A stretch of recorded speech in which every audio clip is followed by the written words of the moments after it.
Think winter's hard now, try surviving 1347, no heat, no boots, and dinner was sometimes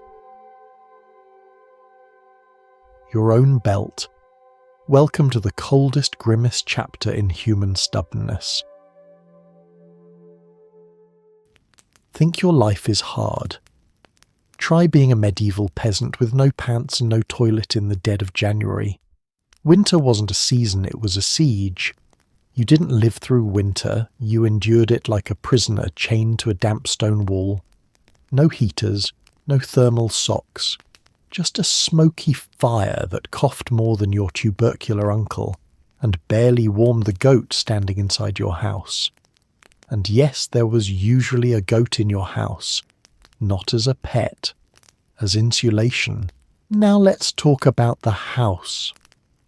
Picture a hut made of sticks, mud, and deep medieval optimism. The walls leaked wind like a drunk gossip. The roof was thatch, which sounded quaint until it collapsed under snow, and rats dropped through it like hellish snowflakes. Windows. Those were for nobles and fairy tales. You had holes if you were lucky, and they were plugged with rag straw, or the occasional dead squirrel. Privacy was a concept for people who bathed more than once a year. Speaking of bathing, don't. It was winter. Water was ice. Ice was pain. Medieval peasants bathed less frequently than modern influencers post without filters. And when they did wash, it was usually in a river colder than the landlord's heart. The idea of warm water was fantasy. Boiling it took hours, and firewood was more valuable than your dignity. So you just stayed dirty. Really dirty. Like scrape your skin with a knife dirty. Inside that icy mud box you called a home, the whole family, mom, dad, 6 kids, the goat, and possibly a drunk cousin slept together in one bed. Not for fun, for body heat. The mattress was a straw sack crawling with more life than the average forest floor. Lice, of course. Fleas. Definitely. Bed bugs. Try bed soldiers. Every night was an involuntary orgy of parasites. And no, you couldn't wash the sheets. You didn't even have sheets. You had rags. Congratulations. But wait, let's spice things up. Imagine trying to cook dinner while freezing to death. You've got 3 mouldy turnips, a handful of oats, and a squirrel the cat dragged in. That's stew. Delicious, if you ignore the dirt fur and the fact that the oats had worms, which you probably didn't, because worms, protein. Food in winter was a cruel joke told by nature, and every meal felt like a dare. If it wasn't spoiled, it was suspicious. If it wasn't moving, it was a miracle. Now let's pretend your family actually harvested enough to store for winter. Great. But wait, mice. Mice everywhere. You tried hanging your food from the rafters in sacks, but medieval mice were training for the Olympics. They climbed, they chewed, they partied. You set traps made from rocks and curses, didn't matter. The food dwindled anyway, either by pests or because you gave in and ate it, and once it was gone, that was it. No store, no emergency Uber Eats, just hunger hallucinations and passive-aggressive prayer. And don't think you can just hibernate like a bear. Life went on. Animals had to be fed. Roofs had to be patched. The baby had dysentery again. Your wife lost a toe to frostbite and the dog ate it. All in a day's work. Oh, and your boots probably made of stitched cloth or worn leather from a dead relative. Waterproof? Absolutely not. Once wet, they stayed wet for weeks. You squished when you walked. That wasn't snow. That was despair. Now let's talk firewood. You needed it. You hoarded it. You chopped it until your back screamed and your hands bled.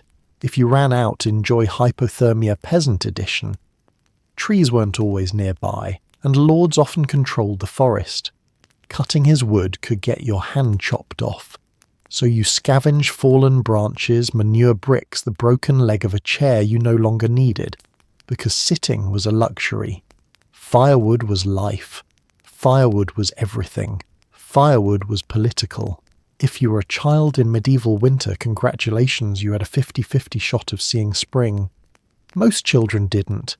They died of cold starvation or weird diseases that we now cure with gummy vitamins. And yet people kept having kids because the church said birth control was a sin, and apparently frostbite sex was better than nothing. Every birth was a gamble. Every winter a funeral. You cried. You moved on.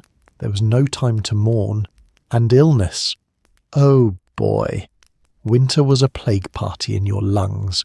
Smoke from your sad little fire filled your home with coughing poison. Tuberculosis danced with pneumonia while you hacked into your soup. Doctors didn't exist for peasants. You had the village wise woman who prescribed garlic leeches and prayers shouted at your feet. If that didn't work, spoiler, it didn't, you just waited to die. Sometimes in your bed, sometimes in the pig pen, sometimes both. The cold didn't just hurt, it punished. It got inside your bones and made them squeal. It cracked your skin like overcooked bacon. It turned your fingers black and whispered, "You didn't need those, did you?" You wrapped them in cloth and animal fat. Sometimes you stuffed them inside a dead chicken like mittens. Survival was creativity plus desperation. And when even that failed, you just screamed into the snow. Quietly, of course. Sound carried and wolves had excellent hearing. Did we mention wolves? Because yes, there were wolves. And they weren't cute. They were hungry fast and capable of sniffing out weakness like a debt collector in a gambling den. In especially brutal winters, wolves wandered into villages, tore through livestock and sometimes people. If you stepped outside to pee, you did it fast. Peeing was a tactical maneuver. You had to consider wind wolves and the likelihood of slipping on frozen feces. Toilets, by the way, were holes in the ground, that's it. Maybe if you were lucky, a plank to squat on. In winter, those holes became frozen monuments to human suffering. Everything turned to ice, including your own backside. You learned to go fast, aim well, and not fall in. Because once you were in, nobody was pulling you out. You weren't the first, you wouldn't be the last. Nature didn't care. You'd think at least the church would help. Maybe a warm place to pray, not quite. Churches were unheated stone boxes that doubled as refrigerators for the faithful. Priests gave sermons while frost grew on their beards. You kneeled on frozen stone, confessed sins you didn't remember, and left colder than before. But hey, you got to ask God why he hated peasants so much. He didn't answer. Maybe his ears were frozen too? Even holidays were cruel. Christmas more like Mass with extra starvation. The feast was symbolic, one goose shared by 20 people, and a pie filled with questionable meat. Maybe it was pigeon. Maybe it was regret. New Year's you just hoped to survive. The year didn't change much. Cold stayed, hunger deepened, misery kept cozy. But despite all this, somehow they lived. They didn't just sit there waiting to die. They worked. They made jokes. They raised children. They told stories by firelight, drank ale that tasted like sadness, and dreamed of a summer that might never come. Peasants weren't lazy. They were relentless. And every spring was a miracle earned through blood frost and a stubborn refusal to give up. So the next time you complain about your heater being too loud or your oat milk being out of stock, remember this. Somewhere in the 14th century, a man wiped with a frozen leaf and went to bed next to a pig dreaming of bread that wouldn't kill him, and he called it Tuesday. Fashion wasn't a concept for medieval peasants. Warm was the only dress code, and even that was more of a suggestion. You wore what you had, usually what someone else had first then died in. There was no such thing as winter collection, unless you counted the pile of mouldy cloaks in the villages lost and never found. Wool was the fabric of survival, but good wool, that belonged to the people who had names longer than one syllable and didn't live with their goats. You meanwhile were stuck wrapping yourself in a patchwork of scratchy rags, burlap sacks and wishful thinking. Underwear. Forget it. Most peasants skipped straight to whatever fabric they could still barter or inherit from their great-aunt's ghost. Layers were everything. Not because it worked, but because freezing was less immediate when you stuffed yourself like a sausage. Shirt over shirt, tunic over tunic, maybe some leather if you got lucky or robbed a scarecrow. The smell. Imagine old cheese left in a gym sock under a dung heap. Hygiene was a luxury and fashion sense was non-existent. If you looked like a mobile laundry pile, you were doing something right. They didn't have buttons, so everything was tied with string hope, or if you were desperate, intestines. Actual intestines. From animals.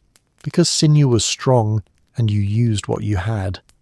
The average peasant's winter outfit looked like someone lost a fight with a very confused sewing machine. No symmetry, no design, just chaos in wool form. But hey, if it stopped frostbite from eating your kneecaps, you didn't complain. Much. And those glorious medieval shoes, flat thin, and about as waterproof as a sponge on vacation. Made of untreated leather or woven straw if you were poor, which you were. They were shoes in the same way a dead fish is scented. In snow, they soaked up moisture like depression. People stuffed them with hay moss or the remains of last season's dignity. Socks. Not unless you count wrapping your feet in a dead rabbit. And even then the rabbit had opinions. Gloves were for noble hands that never saw a shovel. If your hands got cold, you either jammed them into your armpits or carried hot rocks wrapped in cloth. Sometimes you pissed on your fingers to get the feeling back. That's not folklore, that's cold. Science medieval edition. Scarves. If you had one, it probably doubled as a belt, a sling, and your child's swaddling cloth. Multipurpose was the name of the game. No item had a single job. Everything had 12, and most of them involved absorbing fluids. Let's not forget about grease. Yes, grease. Peasants often smeared animal fat on their skin before layering up. It was like medieval Vaseline, except it smelled like bacon regret. Sheep tallow was popular. So was lard. You were basically marinating yourself for wolves. But it worked. Sort of. It helped trap body heat and repelled some moisture. Of course, it also attracted dog's flies and judgmental stares from the village priest. But hey, warm is warm. The head was sacred territory. Lose heat there, and you were halfway to hypothermia. So peasants wrapped cloth around their skulls like sad mummies, or wore pointy wool hoods that made them look like discount wizards. Those hoods called coifs were often so itchy they could have been used for torture, but they worked, and the ones made from fur reserved for the few lucky bastards who either killed something with fur or were friends with someone who did. The rest made do with hair mats, old socks, or whatever fabric hadn't already frozen into a sad flag of despair. You'd think indoor life meant stripping off a layer or two. Nope. Indoors was just outside with walls.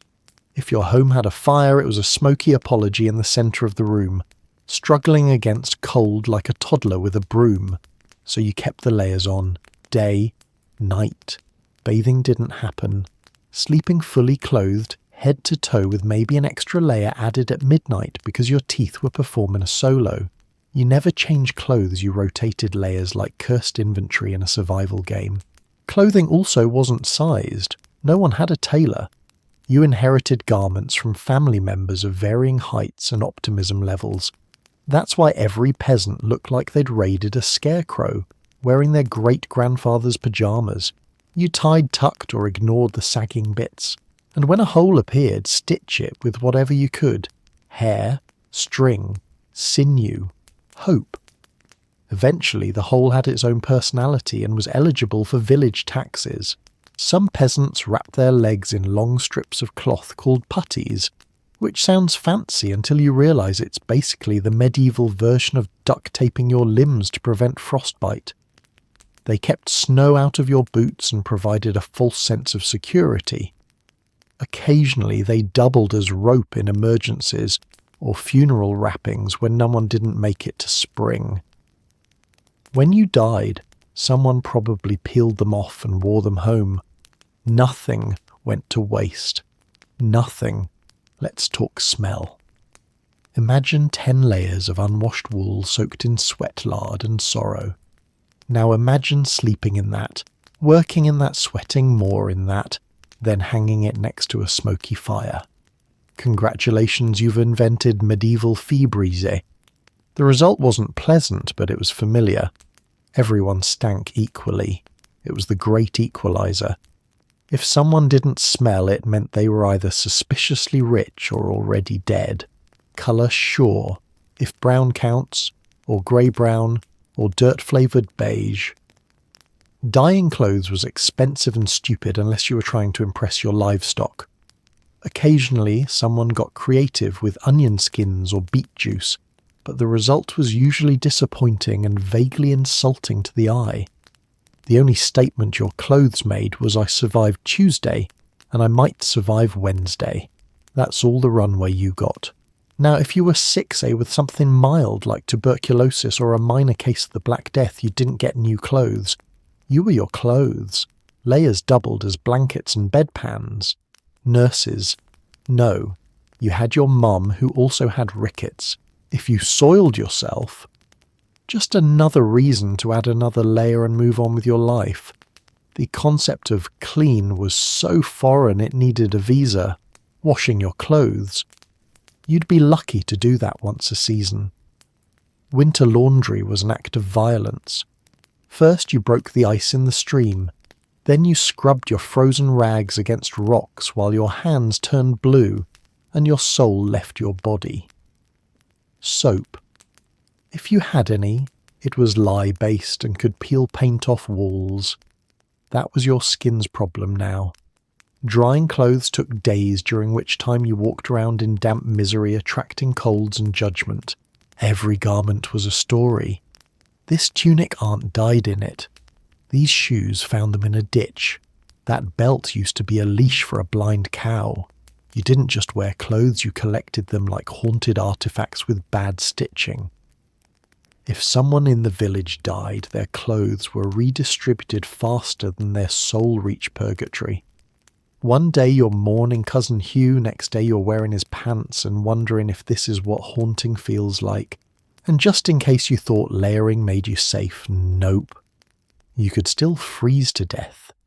Your boots filled with icy slush, your coat soaked through, your hood blew off, all that protection. It just delayed the inevitable. Sometimes the smartest thing you could do was dig a shallow pit wrap up like a burrito and pray. That or drink heavily and wait for spring. Alcohol was a layer, a warm, stupid layer. At some point in the season, your clothing became less about survival and more about identity. The poorest were identifiable by the sheer patchiness of their gear. The richer peasants had thicker wool, less holes, more fur. Everyone judged silently. You didn't say it, but you saw it. That guy with real boots, which probably sold his soul, or married the baker's daughter. Either way, he wasn't cold, and that was suspicious. You learned to move slowly. Layers made everything heavier, slower, clumsier.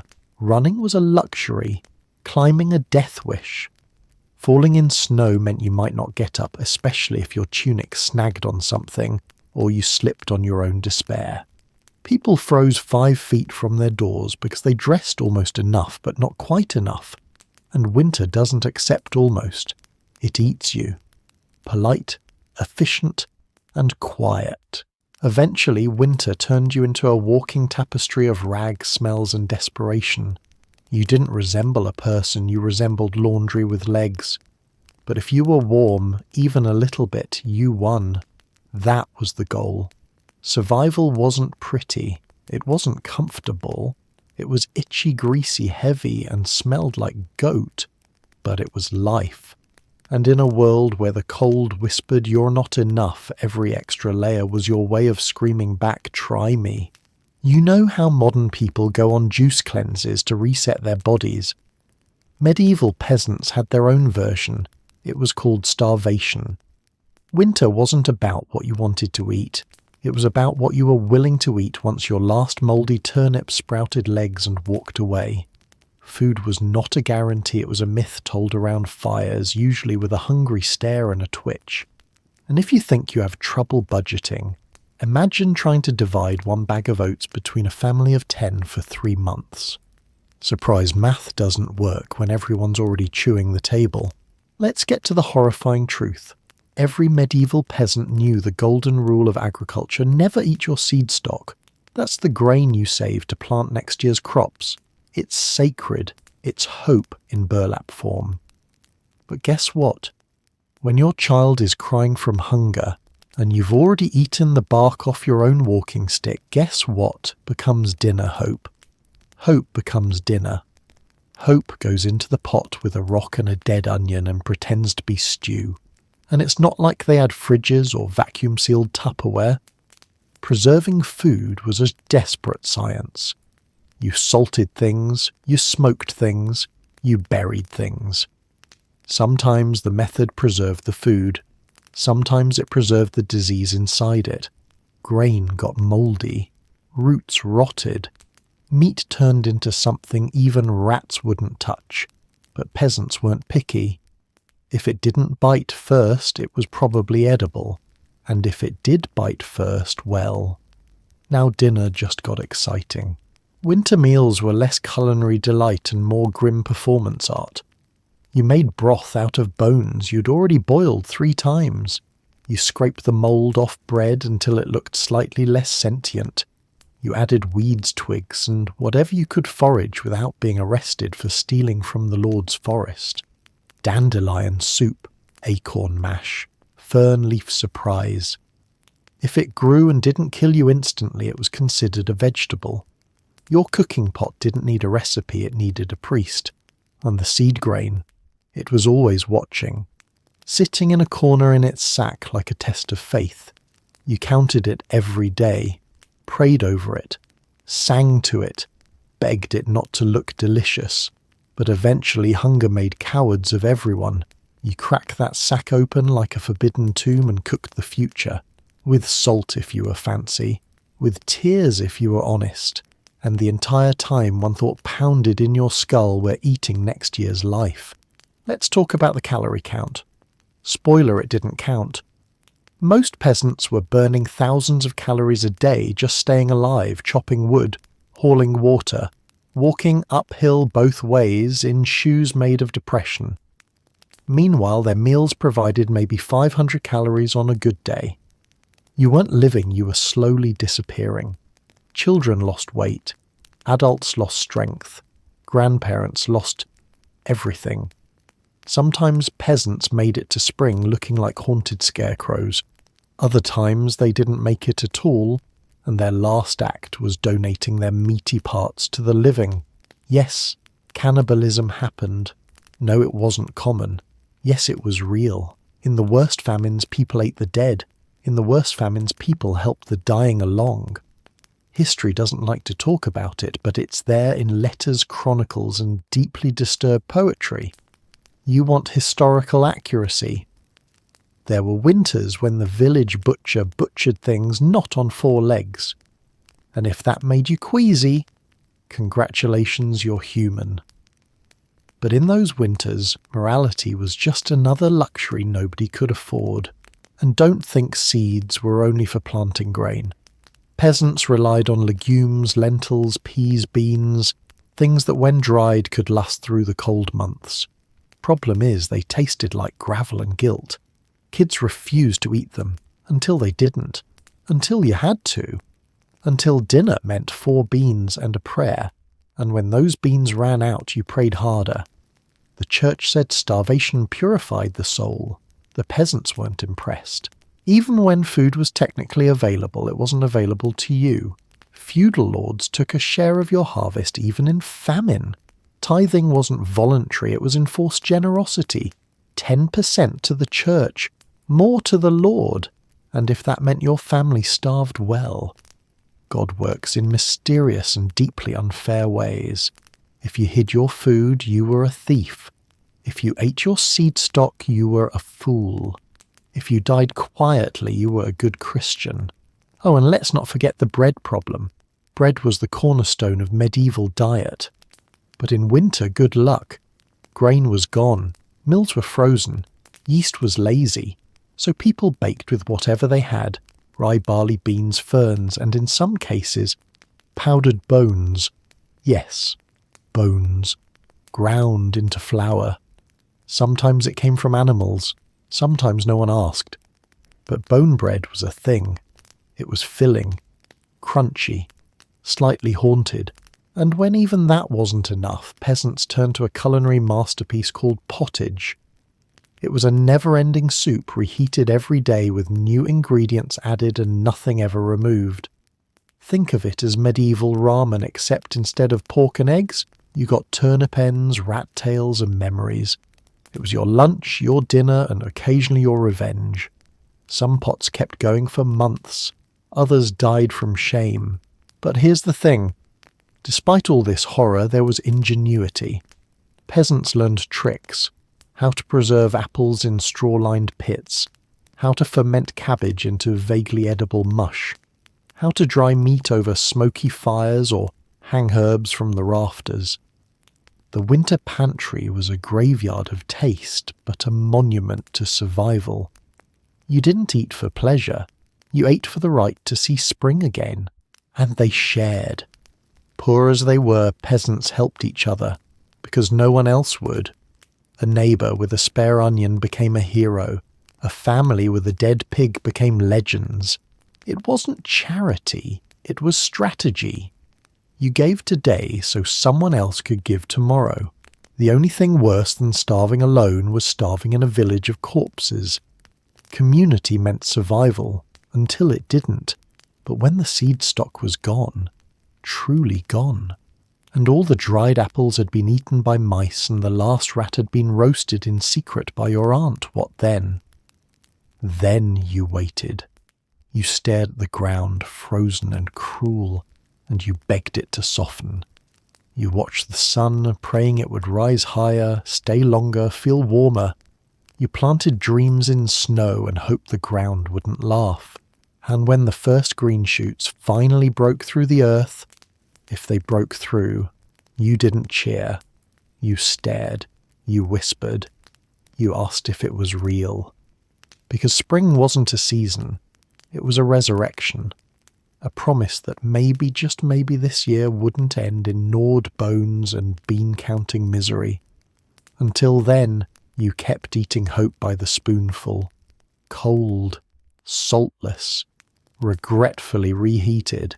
So the next time someone tells you they're fasting for wellness, lean in close, smile sweetly, and say, "Oh, like medieval peasants who boiled their seed grain and drank bone water while hallucinating bread angels. Watch them blink. Watch them rethink their green juice. 'Cause history doesn't just repeat, it reheats. And it always tastes worse the second time around. Let's start with a hard truth. Bread could kill you in the Middle Ages. Not metaphorically, not emotionally, literally. You had a better chance surviving a duel with a rusty spoon than biting into the wrong loaf. And yet bread was everywhere, because it had to be. It was the backbone of the peasant diet, cheap, heavy, vaguely edible, and sometimes hallucinogenic. Think of it as medieval tofu, flavourless, ubiquitous, and slightly suspicious. Peasants didn't have bakeries, they were the bakery. Each family baked their own bread, usually in communal ovens shared with the village unless they couldn't afford the Lord's baking tax, in which case they just risked it and hoped no one snitched. The dough was made of whatever grain you had or whatever you thought was grain. Rye barley spelt oats, weeds, moss-powdered bark sawdust. Anything dry and grindable was fair game. They didn't ask if it should be eaten. They asked if it could be ground into submission. But rye was the real wild card. because rye, when damp and improperly stored, which it always was, could grow a lovely little fungus called ergot. Ever heard of ergot? It's a psychedelic death party in spore form. It causes convulsions, hallucinations, vomiting, gangrene, and for extra flare limb loss.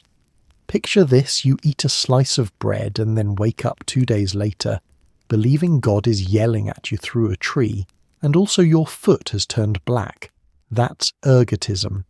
And yes, entire villages got hit. People called it St. Anthony's Fire, which sounds like a medieval heavy metal band, but was actually much worse. Victims danced, screamed, bled from their eyes, and watched their fingers fall off like confetti at the world's worst birthday. They didn't know it came from the bread. They thought it was sin, or demons, or witches. Meanwhile, the local cat was probably just licking ergot crumbs off the table and vibing to invisible drum solos. But even if your bread wasn't haunted, it still wasn't good.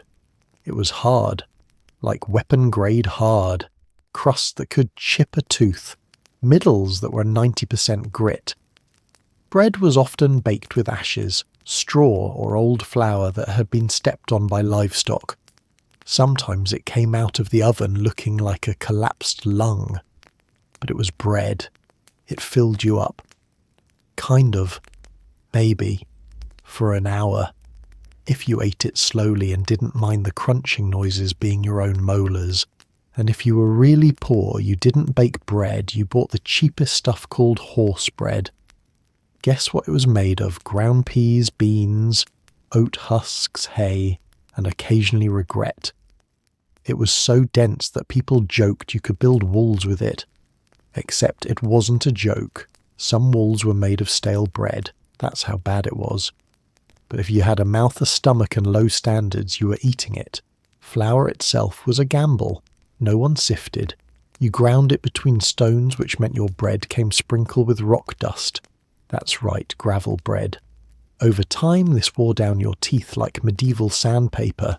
By age 30, your mouth was a sad landscape of stumps and gum disease. Want a reason peasants died early? Try chewing stone toast every morning and smiling through the bleeding. The actual baking process wasn't much better. Communal ovens were used once a week. You had to knead the dough for hours with hands that hadn't been washed since the last plague. If your dough rose too little, it was a brick. If it rose too much, it exploded and scared the chickens. Some people used wild yeast from the air, which sounds rustic until you realise that medieval air was mostly smoke, manure particles and stray plague spores. Every loaf was a microbiological mystery. Still, bread was power. The church literally used it to represent the body of Christ, which is darkly poetic given how often it caused seizures. Lords controlled grain mills and taxed peasants just to grind flour. And bad harvests meant bad bread or no bread, which meant riots. Yes, bread riots. People stormed manors, stole loaves, and occasionally murdered the baker. You don't truly know desperation until you've watched a mob chase a man holding a baguette. Some folks got creative. Flatbreads made from lentils, pancake-like things with egg on a good day, ash cakes baked under coals.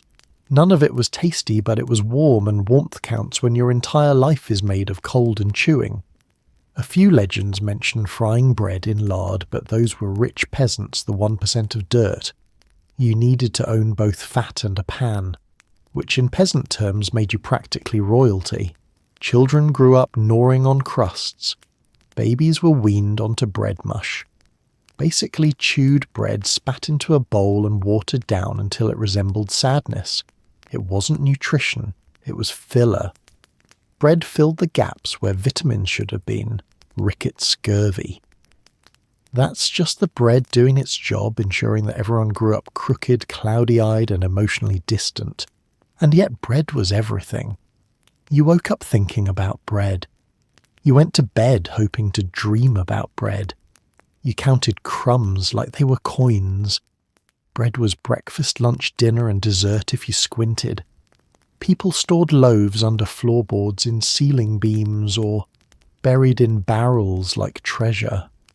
Bread theft was a real crime, and it came with real punishments, flogging, branding, or worse, banishment from the oven schedule.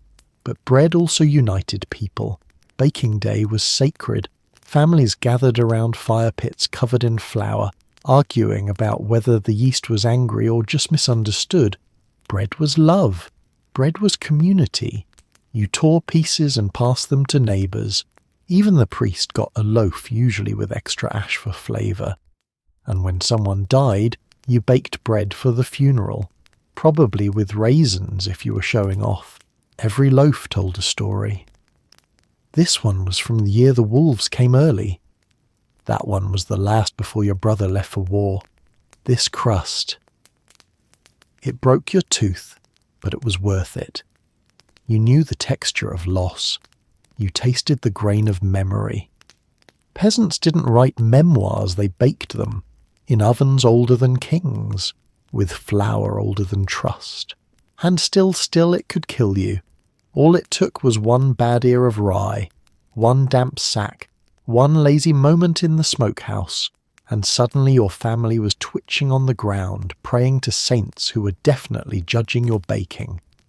Bread wasn't comfort. It was roulette. A crusty gamble served 3 times a day.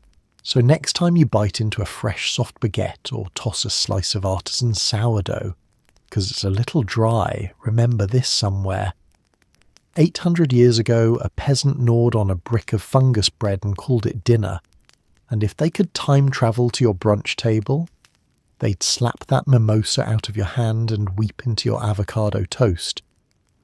If you think rats are just cute little TikTok stars nibbling cheese and running obstacle courses, congratulations, you've clearly never lived in a medieval hut. Back then, rats weren't pests.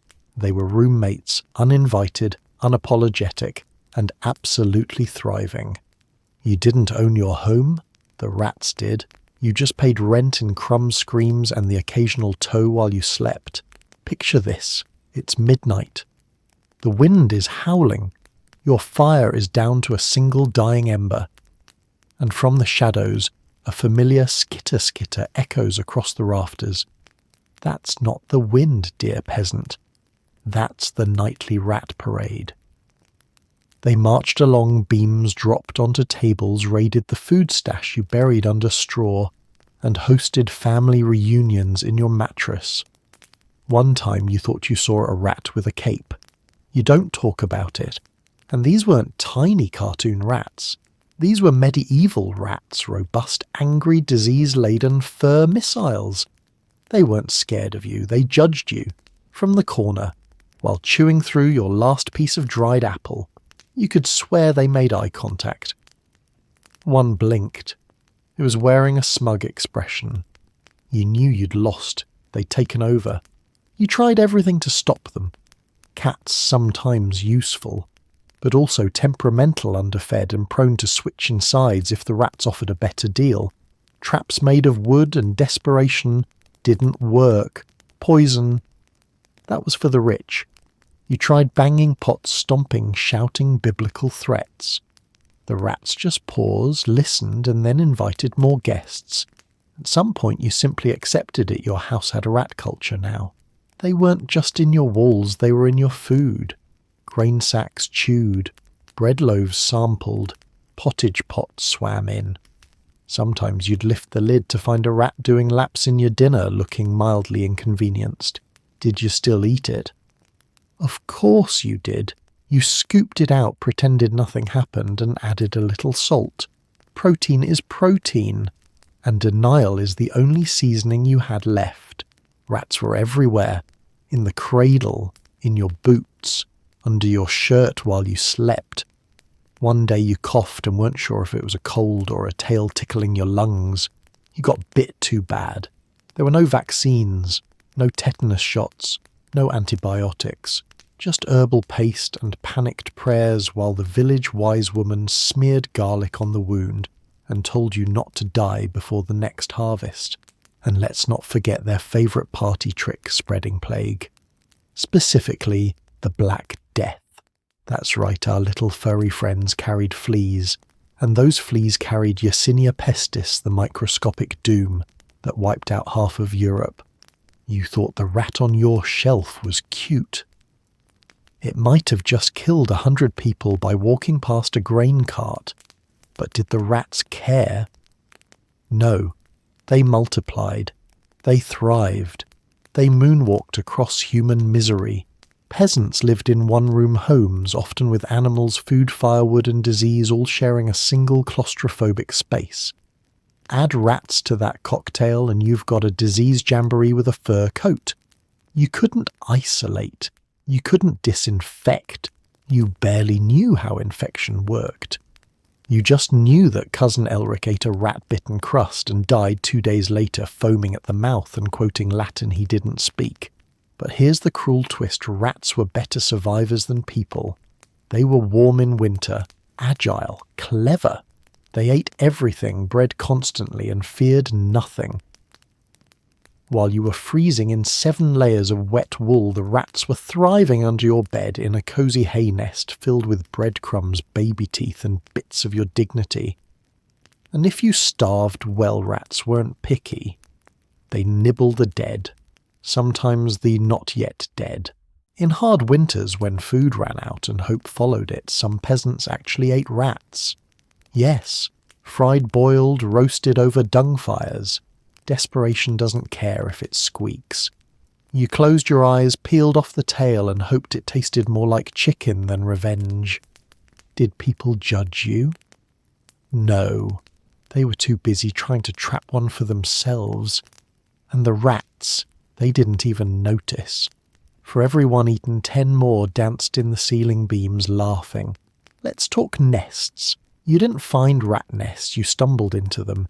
Hidden in piles of straw under loose floorboards inside your child's favourite toy. And when you did, it was like opening a cursed treasure chest. Piles of shredded rags, chewed up bones, rat babies squirming like angry raisins. You didn't scream. Screaming was for people with options. You just nodded, slowly backed away, and told yourself it was probably a dream. And the smell. Oh God, the smell. Rat urine soaked into the wood, into the straw, into your soul. A musky, sour stench that clung to your clothes and your hair and your future trauma. You got used to it the same way you get used to a toothache. You don't. You just go numb. Occasionally you saw a priest walking through town with incense and wondered if he was blessing the homes or just trying not to puke. Children grew up with rats. Babies cooed at them like pets. Toddlers tried to ride them. If a child cried at night, half the time it was because a rat tried to steal their bread, or their blanket, or their ear. Rat bites were so common that some families invented bedtime songs about them. Close your eyes, don't make a peep, or the little grey feet will nibble your sleep. Sleep tight, darling. And yet for all this, rats were also kind of respected in a Stockholm Syndrome sort of way. They were survivors. Peasants looked at them and thought, how the hell are they doing better than us? Rats didn't pay tithes. Rats didn't freeze. Rats didn't cry when their barley soup froze into a sad brown brick. They just kept going, like furry little landlords of the apocalypse.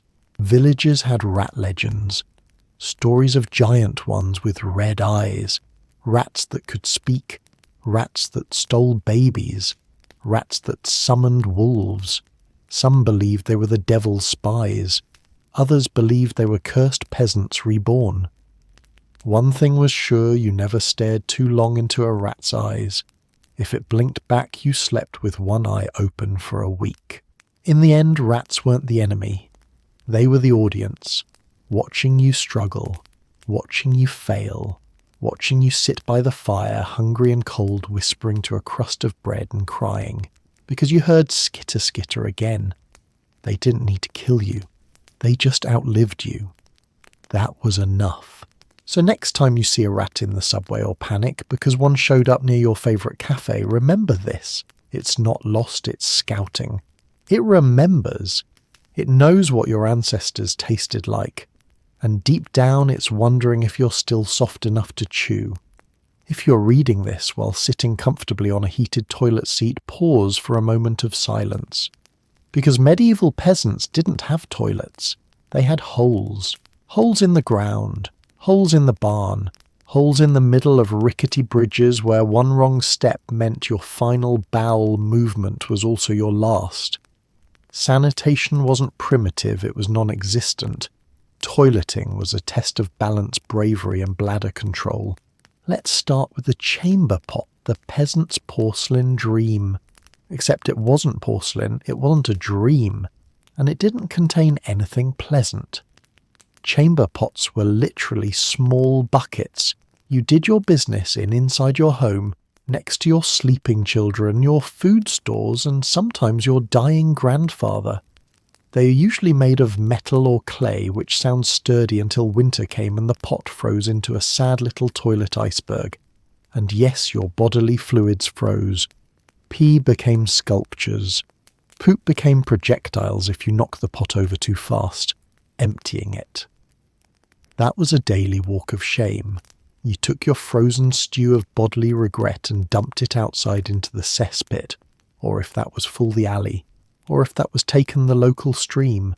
Indoor plumbing meant opening a window and flinging it with dramatic flair while yelling "Gardyloo," a lovely medieval warning that translated to incoming poop missile. Unfortunately, not everyone yelled. And even fewer ducked. In winter, everything slowed down, including your digestion. Your body didn't want to eat, didn't want to move, and definitely didn't want to step outside in Tendiyan to find a bush that wasn't already covered in snow and sadness. So you went inside, everyone did. Which meant every home came with unique perfume, equal parts smoke, mildew, sweat, and human waste. The medieval nose adapted by simply giving up. If you were lucky, your village had a privy, a wooden outhouse built over a pit. It looked like a shed and smelled like war. The wooden seat was always cold, not chilly, not refreshing. We're talking skin-removing, scream-inducing. I think I saw my soul leave my body cold. Sitting on it was an act of medieval masochism. You didn't sit. You hovered. You squatted like your life depended on it, because it did. Now let's talk about toilet paper. There wasn't any. Modern tissue unheard of. The noble class used linen cloths that were washed and reused, yes, reused. Peasants. You had your options: straw leaves, moss snow, your hand, or nothing. Most common straw. Because nothing says self-care like jabbing your most sensitive parts with a stick disguised as softness. And snow. Sure, it worked if you enjoyed the feeling of being personally betrayed by nature. Some peasants just didn't wipe. They called it air drying and hoped for the best. Hygiene wasn't a science, it was an urban legend. Disease spread like gossip. Parasites had the time of their lives. You didn't wash after using the chamber pot because there was no water, or what little water you had was saved for soup or the occasional symbolic baptism of your soul. Hands were dirty.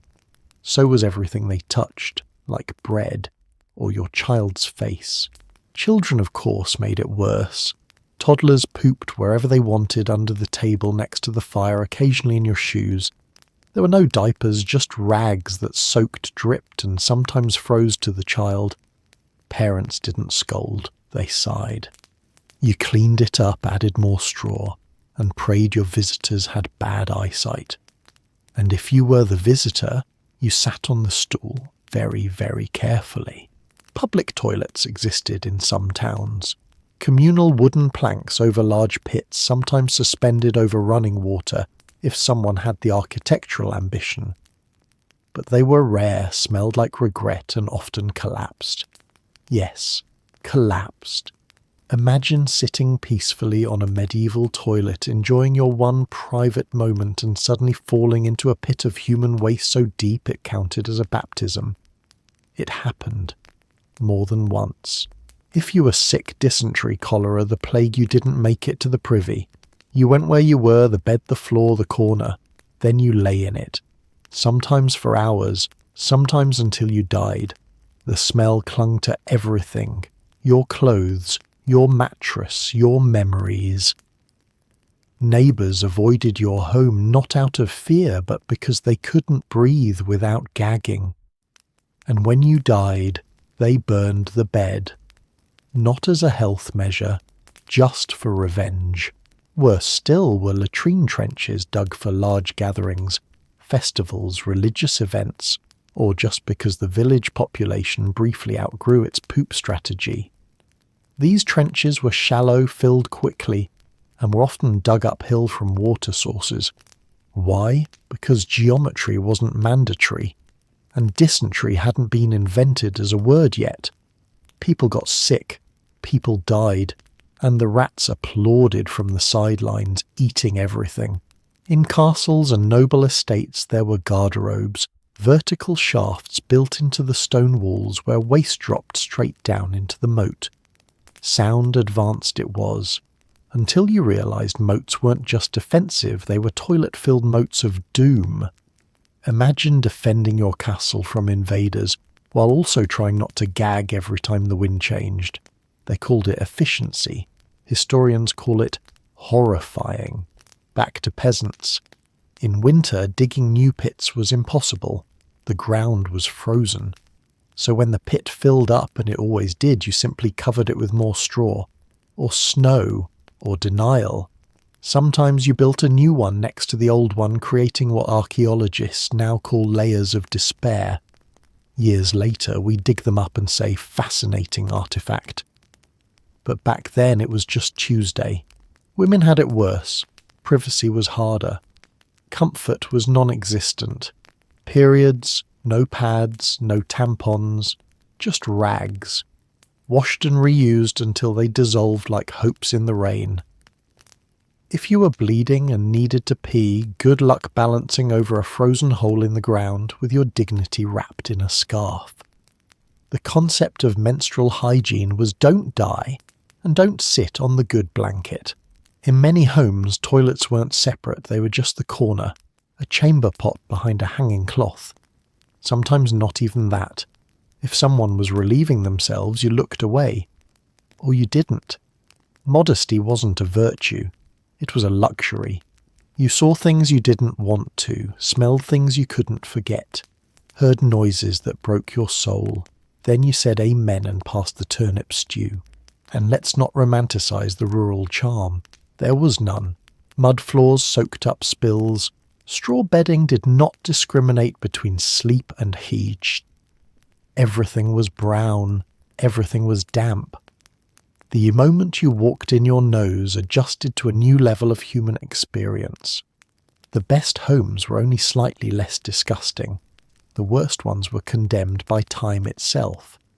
You just didn't notice because you lived in them. Still life went on. People adapted. Babies were born. Families survived. Friends joked about the smell. You developed the ability to eat stew next to a full chamber pot without flinching. Not because you were strong, but because hunger was stronger. And when spring came, you celebrated not just for the sun, but because the waste finally thawed, and you could dig new pits without snapping your shovel in half. So next time you sit on your modern throne, scrolling on your spotless phone, breathing air that smells of lavender candles and Wi-Fi, take a moment. Close your eyes. Imagine squatting over a frozen hole under a starless sky with your butt cheeks clenched and your dignity slowly freezing. Imagine rats watching, neighbours passing, the wind howling, and the chamber pot cracking from the cold. Then whisper a quiet thank you to the pipe system beneath your feet, because you are rich beyond medieval imagination. So you woke up one morning in your drafty mud hut with what used to be fingers, but now look like overcooked sausages dipped in ash. Congratulations, you've got frostbite. Or as the medieval peasant called it, Tuesday. It wasn't rare. It wasn't exotic. It was expected. If your extremities made it through January still pink and attached, you were basically a medical miracle. And now you're wondering, what did medieval medicine do for frostbite? Simple. Answer: nothing helpful. Complex answer, absolutely nothing helpful. Medical science in the Middle Ages was basically a cocktail of herbs. Superstition, hot knives, and have you tried bleeding it? No one knew what frostbite was. They just knew your fingers turned black, you screamed a lot, and then you either got better or lost a few body parts and got a cool nickname like Stubby Jeff. The treatment options depended on how desperate, drunk or deluded your local healer was. Option 1. Rub the frostbitten area with snow, yes, more snow. Because clearly the problem with your frozen foot was that it just wasn't cold enough. This technique was backed by absolutely no science, but seemed logical to people who thought demons lived in spoiled butter. If that didn't work, it never did. They tried heating the limb by sticking it next to a fire until it blistered, which also didn't work. But at least it gave you something new to scream about. Another favourite animal products. Cow dung poultices, warm goose fat. The application of a freshly killed chicken. Not to eat, to wear. Yes, someone somewhere thought the key to healing your frostbitten toes was to wrap them in dead poultry like a medieval Crocs as TM. It wasn't even the weirdest idea. Some healers suggested placing the affected limb inside the stomach of a freshly gutted animal. Medicine wasn't about sanitation, it was about imagination. If you didn't have chickens handy, and who did once you'd eaten them all in December, you could try a herbal salve. These were made by village wise women and included ingredients like comfrey nettles, mouldy lard and despair. Some smeared garlic on the wounds. Others used vinegar urine or a special paste made from breadcrumbs and old wine. You'd smell like a cursed salad and feel about the same. At best, the salve did nothing. At worst, it attracted dogs. Now, if the frostbite turned gangrenous, which it often did, your options narrowed. The limb began to stink. The colour shifted from bruised plum to rotting log. You developed a fever chills and a general sense that your foot was trying to quit the team. This was the moment the barber surgeon entered the chat. Yes, barber surgeon. 1 man, 2 jobs, haircuts and amputations. What could possibly go wrong? Let's take a moment to appreciate this dual profession. Imagine walking into a shop for a quick beard trim and leaving without a leg. Barber surgeons were not trained doctors. They were trained in knives. That was the job requirement. They boiled tools when they remembered. They operated in barns, back rooms, and wherever there was enough hay to soak up the screaming. Anesthesia, ha! Bite this stick and try not to die before the bleeding stops. Amputation was swift, brutal, and usually fatal. First they tied a rope above the limb to slow the blood. Then they used a saw, not a medical saw, a saw, from the wood pile. They cut fast. They had to, because once the pain hit your body, tried to exit your soul like a medieval ejector seat. If you survived the cut, they cauterized the stump with a hot iron. Your scream could be heard 3 villages away. Birds fell from trees. Witches took notes. And if you didn't have a surgeon nearby, DIY. Families sometimes amputated fingers themselves using a knife and axe or sharp rock. No precision, no safety. Just a silent understanding that less finger was better than full corpse.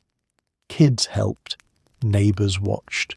You might receive a loaf of bread for your bravery, or not. But hey, if you lived, you got a story and maybe a nickname like Nine Finger Nell.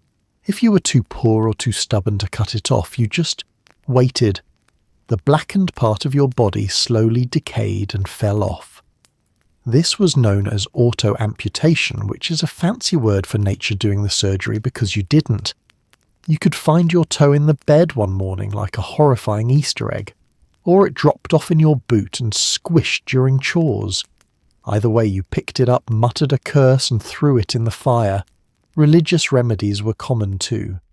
People believed frostbite could be cured by saints' relics' holy water, or by sleeping next to the bones of someone holier than you. Sometimes it worked, but mostly because you just stopped noticing the pain after your fever hit 106. One popular prayer involved asking St. Anthony for mercy, the same saint they blamed for ergotism, which again came from eating mouldy bread that probably gave you frostbite in the first place. The medieval world was a beautifully ironic hellhole, and don't expect sympathy. Missing fingers or toes didn't earn you pity, it earned you suspicion. People feared disease, and visible damage meant you were cursed, contagious, or unlucky. Employers wouldn't hire you. Women might not marry you. Kids pointed. Adults whispered. The rat population remained neutral. It was a cold world, literally, and if your body broke under pressure, that was your problem. Clothing made it worse. Remember those lovely layers of wet wool and straw we talked about? They froze. Peasants often wore the same socks and shoes for weeks. The fabric hardened like armour. Toes turned pale, then blue, then numb. You didn't feel them fall off because your nerves had already checked out. You only noticed when someone said you're leaking, and you looked down and saw the trail of blood and ice behind you, and yet people survived. Not everyone, of course. Many died in silence, huddled in corners, limbs stiff and eyes wide with a kind of frozen surrender. But some made it. They adapted. They learned to wrap their limbs in moss. They rubbed snow until the skin burned. They drank ale until they forgot their name and their fingers. They moved slower, smarter, warmer. They endured. Because that's what peasants did. So what did frostbite teach a medieval peasant? First, don't take your ears for granted. Second, if a man shows up with scissors and says he can fix your foot run. Third, pain is temporary. Infection is permanent. But most importantly, survival was rarely about strength. It was about endurance. And if you were lucky, stubborn, or too numb to die, you earned the right to limp into spring. And you know what the worst part was? The memory. Because even when the frostbite healed, when the skin sloughed off and the nerves came back and you were walking again, you never forgot. Your bones remembered. The ache lingered. The fear of cold took root. Every chill wind, every snowflake, every frozen bootlace whispered, "Remember last winter," and you did. You always did. So next time you catch yourself complaining about the air conditioning being too cold, remember this somewhere.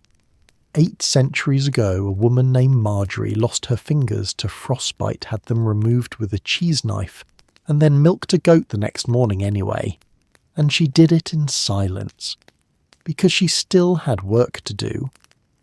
You might assume winter gave peasants a break from the horror show that was medieval life. After all, snow covers filth, cold slows bacteria, fires burn all day. But guess what? Plague don't care. Plague don't sleep. Plague definitely don't hibernate. In fact, winter was the perfect time for disease to huddle in close whisper sweet nothings in your lungs and then introduce itself to the whole village.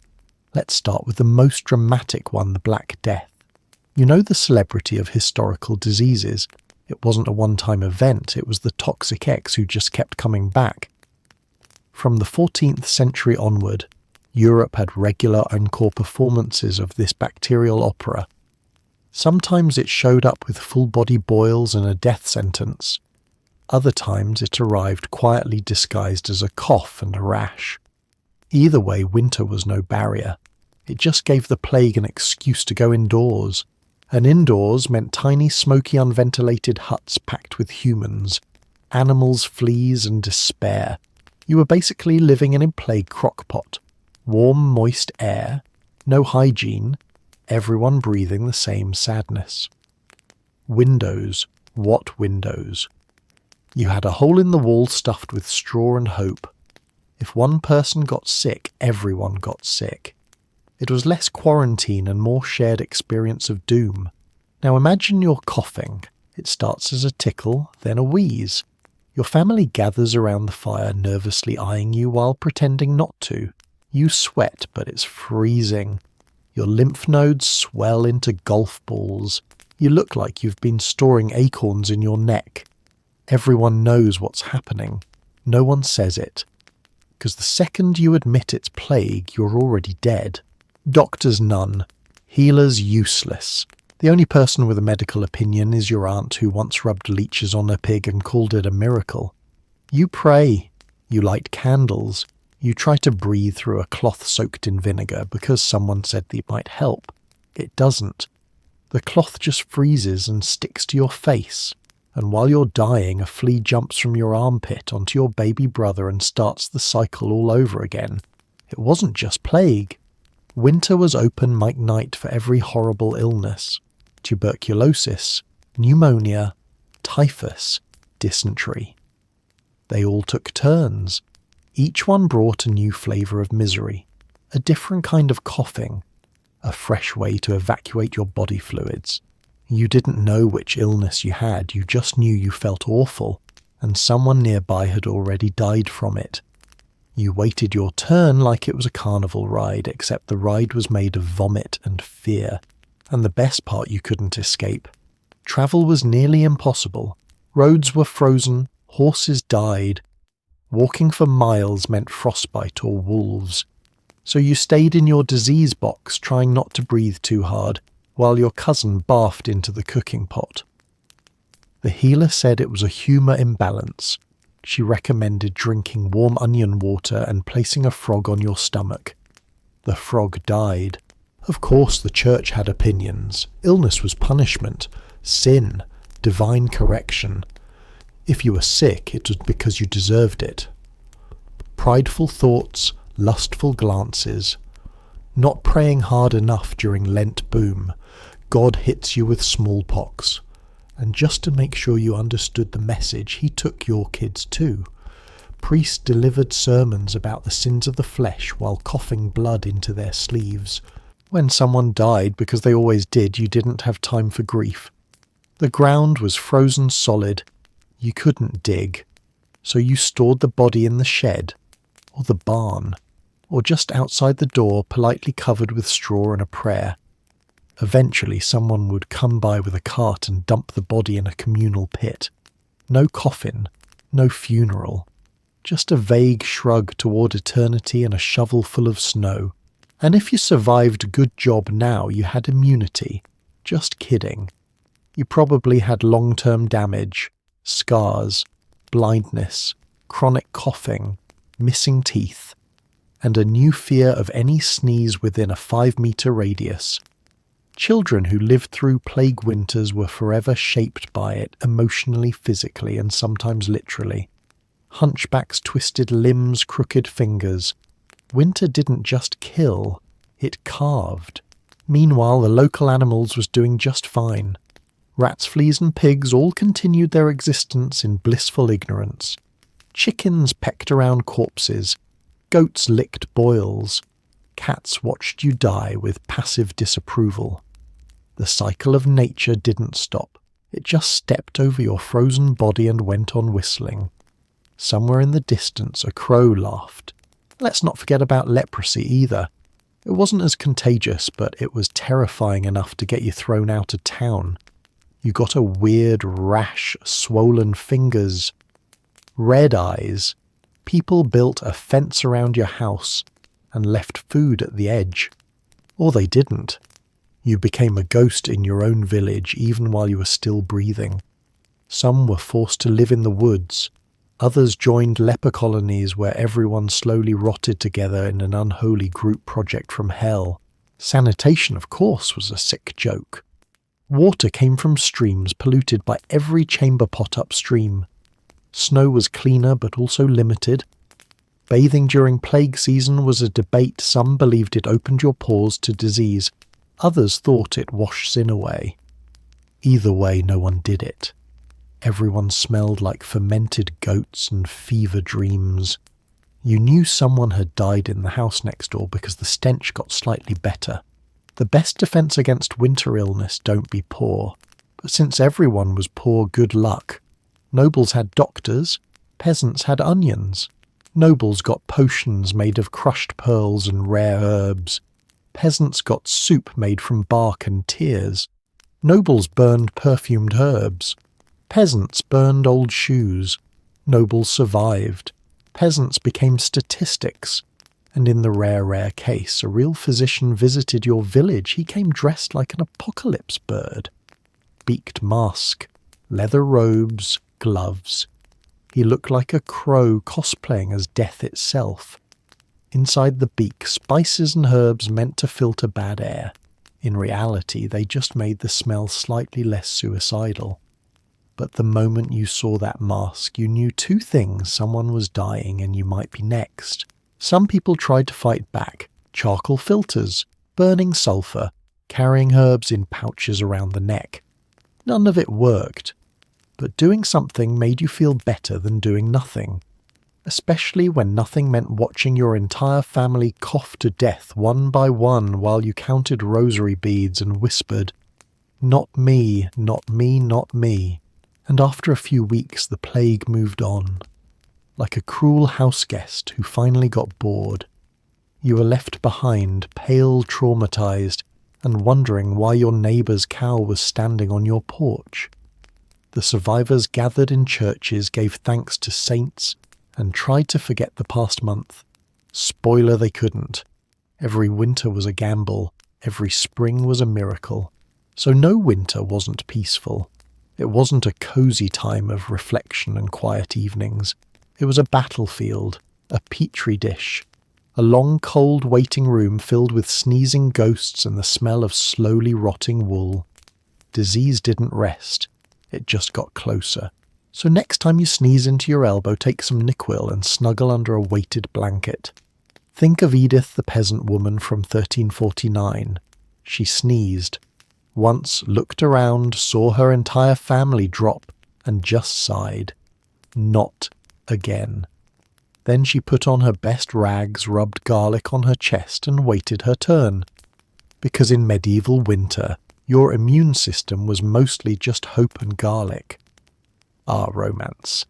That sacred human pursuit of connection, warmth, and possibly not dying alone in a barn. You might picture medieval love as knights serenading maidens, roses under moonlight, or stolen kisses behind castle walls. Nope. Erase it. Medieval peasant romance was not candlelit poetry. It was cold, sweaty, and usually involved sharing a lice-infested blanket with someone who smelled like onions and feet. Because nothing says passion like surviving frostbite together. Let's be clear, nobody dated. Courtship was less about finding your soulmate, and more about finding someone with a roof a pig, and enough working fingers to chop firewood. You didn't flirt, you negotiated. You didn't fall in love, you bartered for survival. The bar was low, so low it was buried beneath snow goat droppings and social obligation. Marrying for love was like owning 3 shoes possible but deeply suspicious. Winter made everything worse. You couldn't go outside to flirt. There were no village dances when your boots were frozen to the floor. So you met someone because you were stuck inside with them. That was it. Your entire dating pool consisted of whoever didn't die during the last famine and could carry a sack of turnips without collapsing. Attractive maybe, alive even better. Had their own teeth jackpot, and getting close wasn't optional. Everyone slept in the same room, often in the same bed, because heat wasn't just romantic, it was a survival tactic. A family bed might contain you, your siblings, your parents, 2 cousins and the neighbour who just needed a warm spot tonight. Privacy gone. Your first kiss might have happened while your uncle snored 2 inches away and someone farted under the covers. That was medieval intimacy. Sex still happened, of course. People weren't frozen statues. They were frozen horny statues, but it wasn't luxurious. No candlelight, no rose petals, just 2 people frantically undressing under 4 layers of crusty wool while trying not to knock over the chamber pot. You did what you had to do quickly, quietly, and preferably before your feet went numb. If passion was involved, it was by accident. And contraception, ha! The closest thing to a birth control method was sleep on opposite sides of the bed and hope for the best. Some herbal remedies existed, but they were unreliable and usually doubled as rat poison. The church wasn't a fan of preventing babies. They loved babies, especially when those babies could grow up and pay tithes. So if you didn't want kids, your best bet was frostbite-induced celibacy. Pregnancy in winter, absolutely brutal. You had to keep warm with layers that didn't fit. You couldn't walk far. Giving birth meant squatting over straw while your sister boiled snow water and your mother yelled about demons. Midwives were sometimes helpful, and sometimes witches, depending on who you asked. And once the baby arrived, congratulations, it immediately became another heat source. A screaming, pooping, swaddled little radiator. Romantic gifts were creative. Forget diamonds. You brought your beloved an onion, or a small fish, or a piece of bread that wasn't mouldy yet. If someone offered you warm mittens, they knitted themselves. That was true love. If they gave you a blanket without holes in it, wedding bells. One man allegedly proposed to a woman by sharing his last clean sock. That's not romance, that's medieval loyalty. Love letters. Please. Half the population couldn't write and the other half couldn't afford parchment. Verbal declarations were more practical. I'll keep the rats off your side of the bed, or you can have the last spoonful of pottage. If someone gave up stew for you, they were either in love or terminally ill. Either way, enjoy the attention. Jealousy still existed, but winter dulled its edge. You weren't worried about your lover flirting with someone else, you were worried they might freeze to death before the next full moon. Emotional drama took a back seat to physical survival. Cheating was rare, not because people were saints, but because walking to someone else's hut in a blizzard was basically suicide. It's not you, it's the frostbite was a valid excuse. Some marriages were arranged, others happened out of mutual desperation. You looked at someone across the fire, weighed your odds of surviving the season alone and said, "So, you warm?" If they nodded, that was the engagement. If they smiled, that was the honeymoon. You didn't marry for butterflies, you married for body heat and backup firewood. And yet somehow there was tenderness. In a world of cold beds and colder mornings, even a calloused hand reaching out in the dark meant something. A shared blanket, a whispered joke, a gesture of warmth when everything else was frost and silence. Love didn't need roses. It needed resilience, and maybe a bowl of slightly less awful stew. Widowhood was common. Death came quickly and frequently. One bad cough, one patch of thin ice, one infected cut, and just like that your partner was gone. You cried. You buried them in the frozen ground. Then sometimes you remarried within the month, not because you didn't love them, but because survival didn't wait for grief to finish its monologue. Same-sex relationships existed, though the church disapproved. Quiet companionship between people of the same gender wasn't always questioned, especially if it involved keeping warm and splitting chores. Roommates weren't just roommates, and everyone kind of knew. But no one said anything. The world was cold. Warmth was sacred.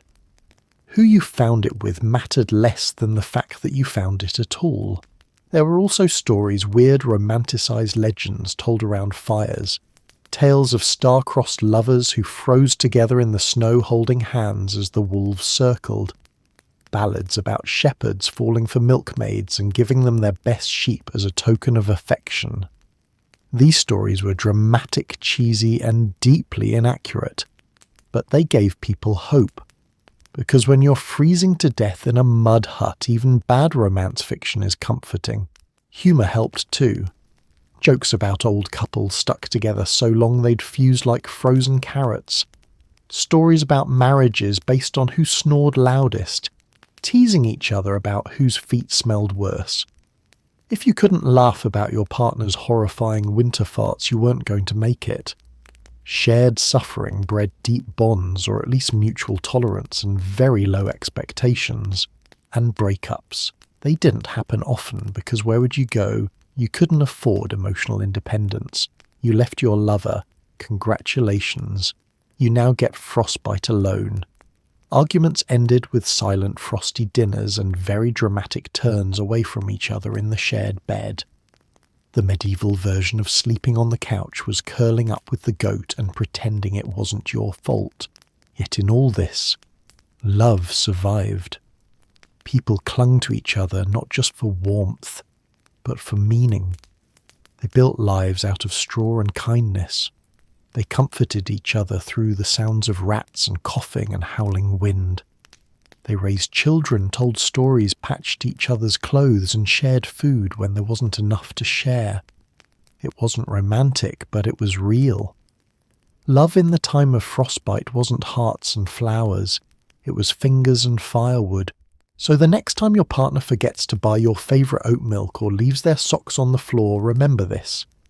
Somewhere in 1327, a man spooned his wife in a flea-infested bed, passed gas loudly under 7 layers of wool, and she whispered, "I love you anyway, because he didn't die, and because he shared his blanket, and sometimes that's all it took." You might think of sleep as peaceful, rejuvenating a warm retreat from the harsh realities of the day. Not for medieval peasants. For them, sleep was a tactical operation, more survival strategy than rest.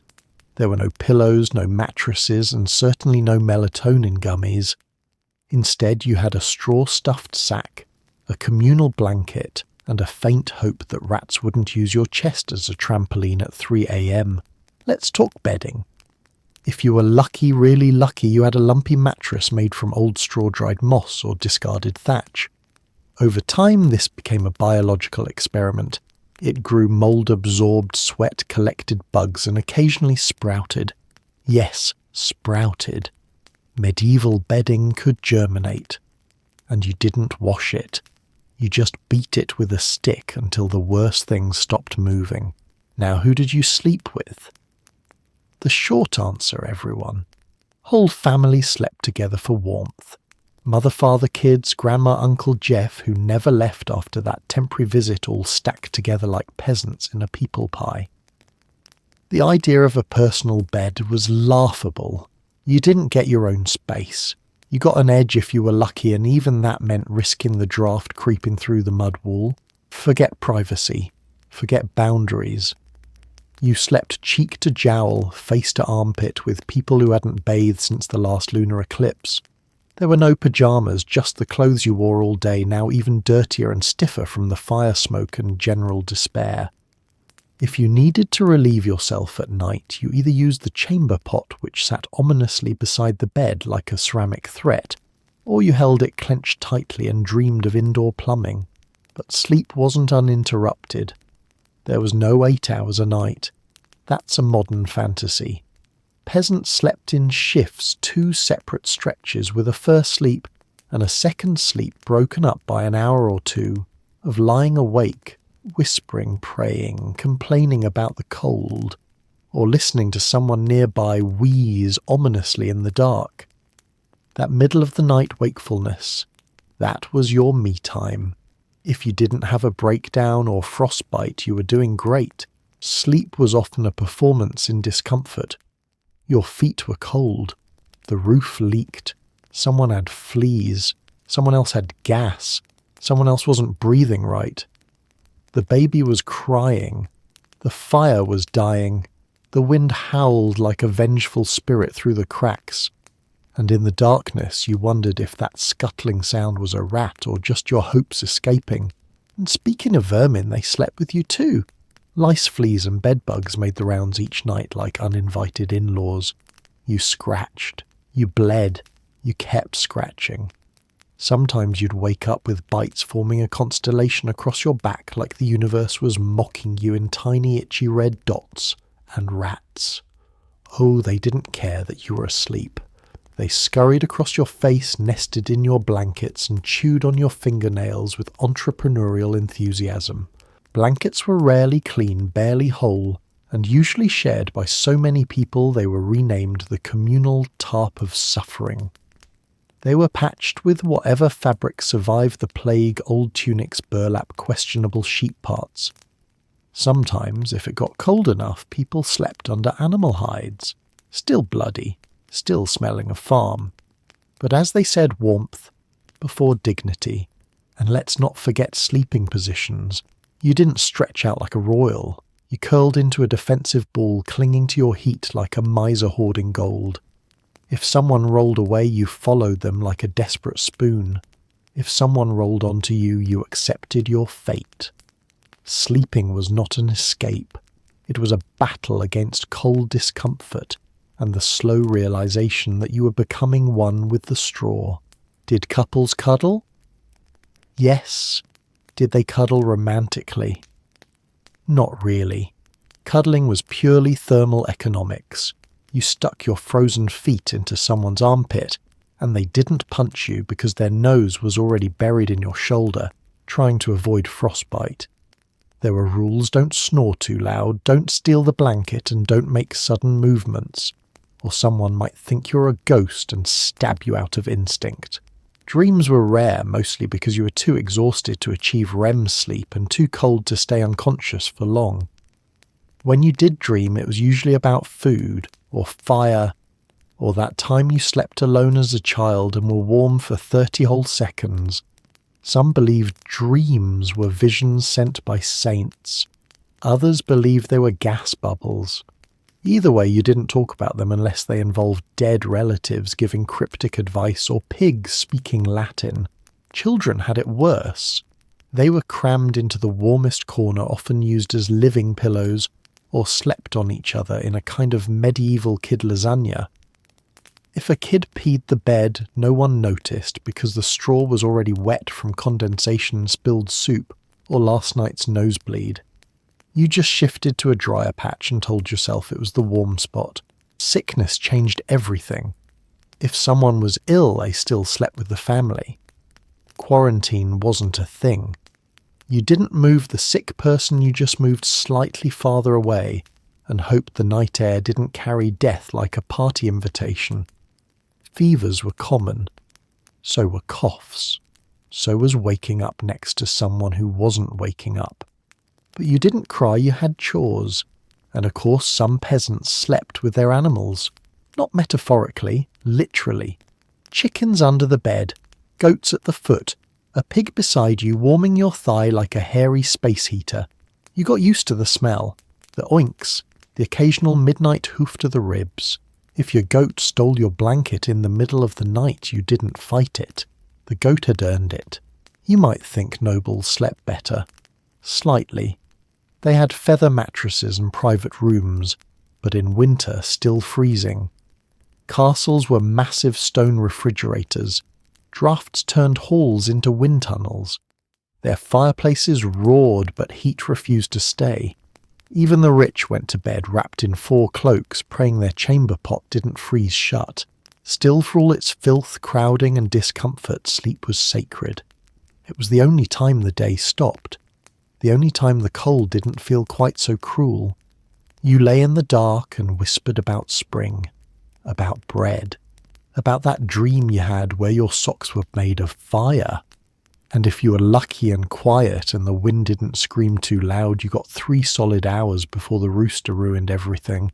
And the best part, no alarm clocks, just the rooster, or the church bell, or your mother yelling that the firewood pile wasn't going to chop itself.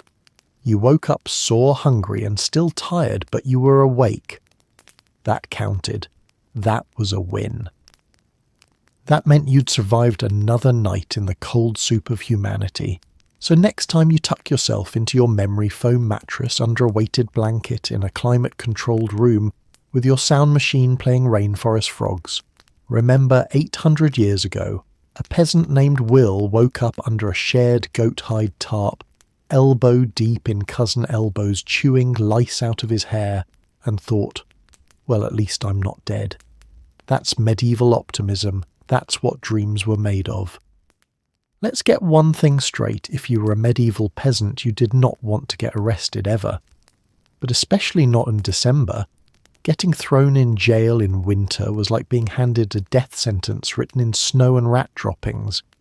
Because medieval prisons weren't cosy dungeons with torchlit walls and brooding ambience. They were ice boxes filled with disease urine and the slowly accumulating regrets of everyone inside. First, let's talk about what could get you arrested in winter. Stealing firewood, jail. Hunting a rabbit on the Lord's land, jail. Owing taxes, jail. Publicly criticising the priest's sermon while drunk, jail.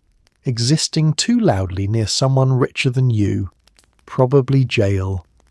Winter didn't bring mercy. It brought bored guards and long lists of petty laws, and those two things together were a death trap in a snow hat. And yes, debt was a crime, not a problem, a crime.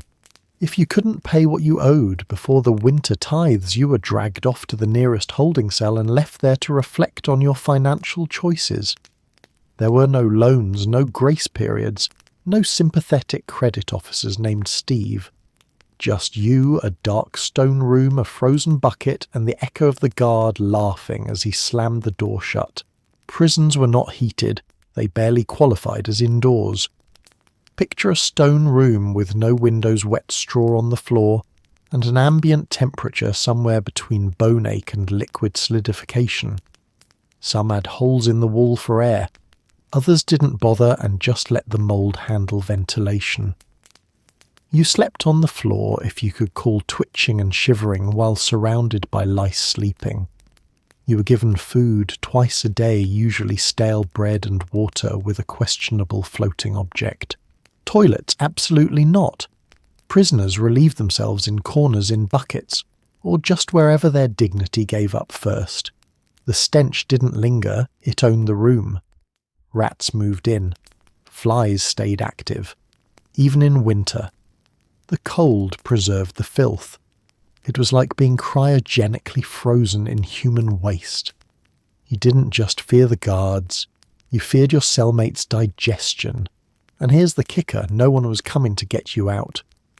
There was no organised legal defence system, no one phone call. If your family didn't bribe the guards, or beg the bailiff with bread and wine, you stayed right there. Some people went in for a 3-day sentence and were forgotten until spring thaw, when a farmer noticed a new smell near the courthouse and discovered, oops, that was Uncle Bartholomew.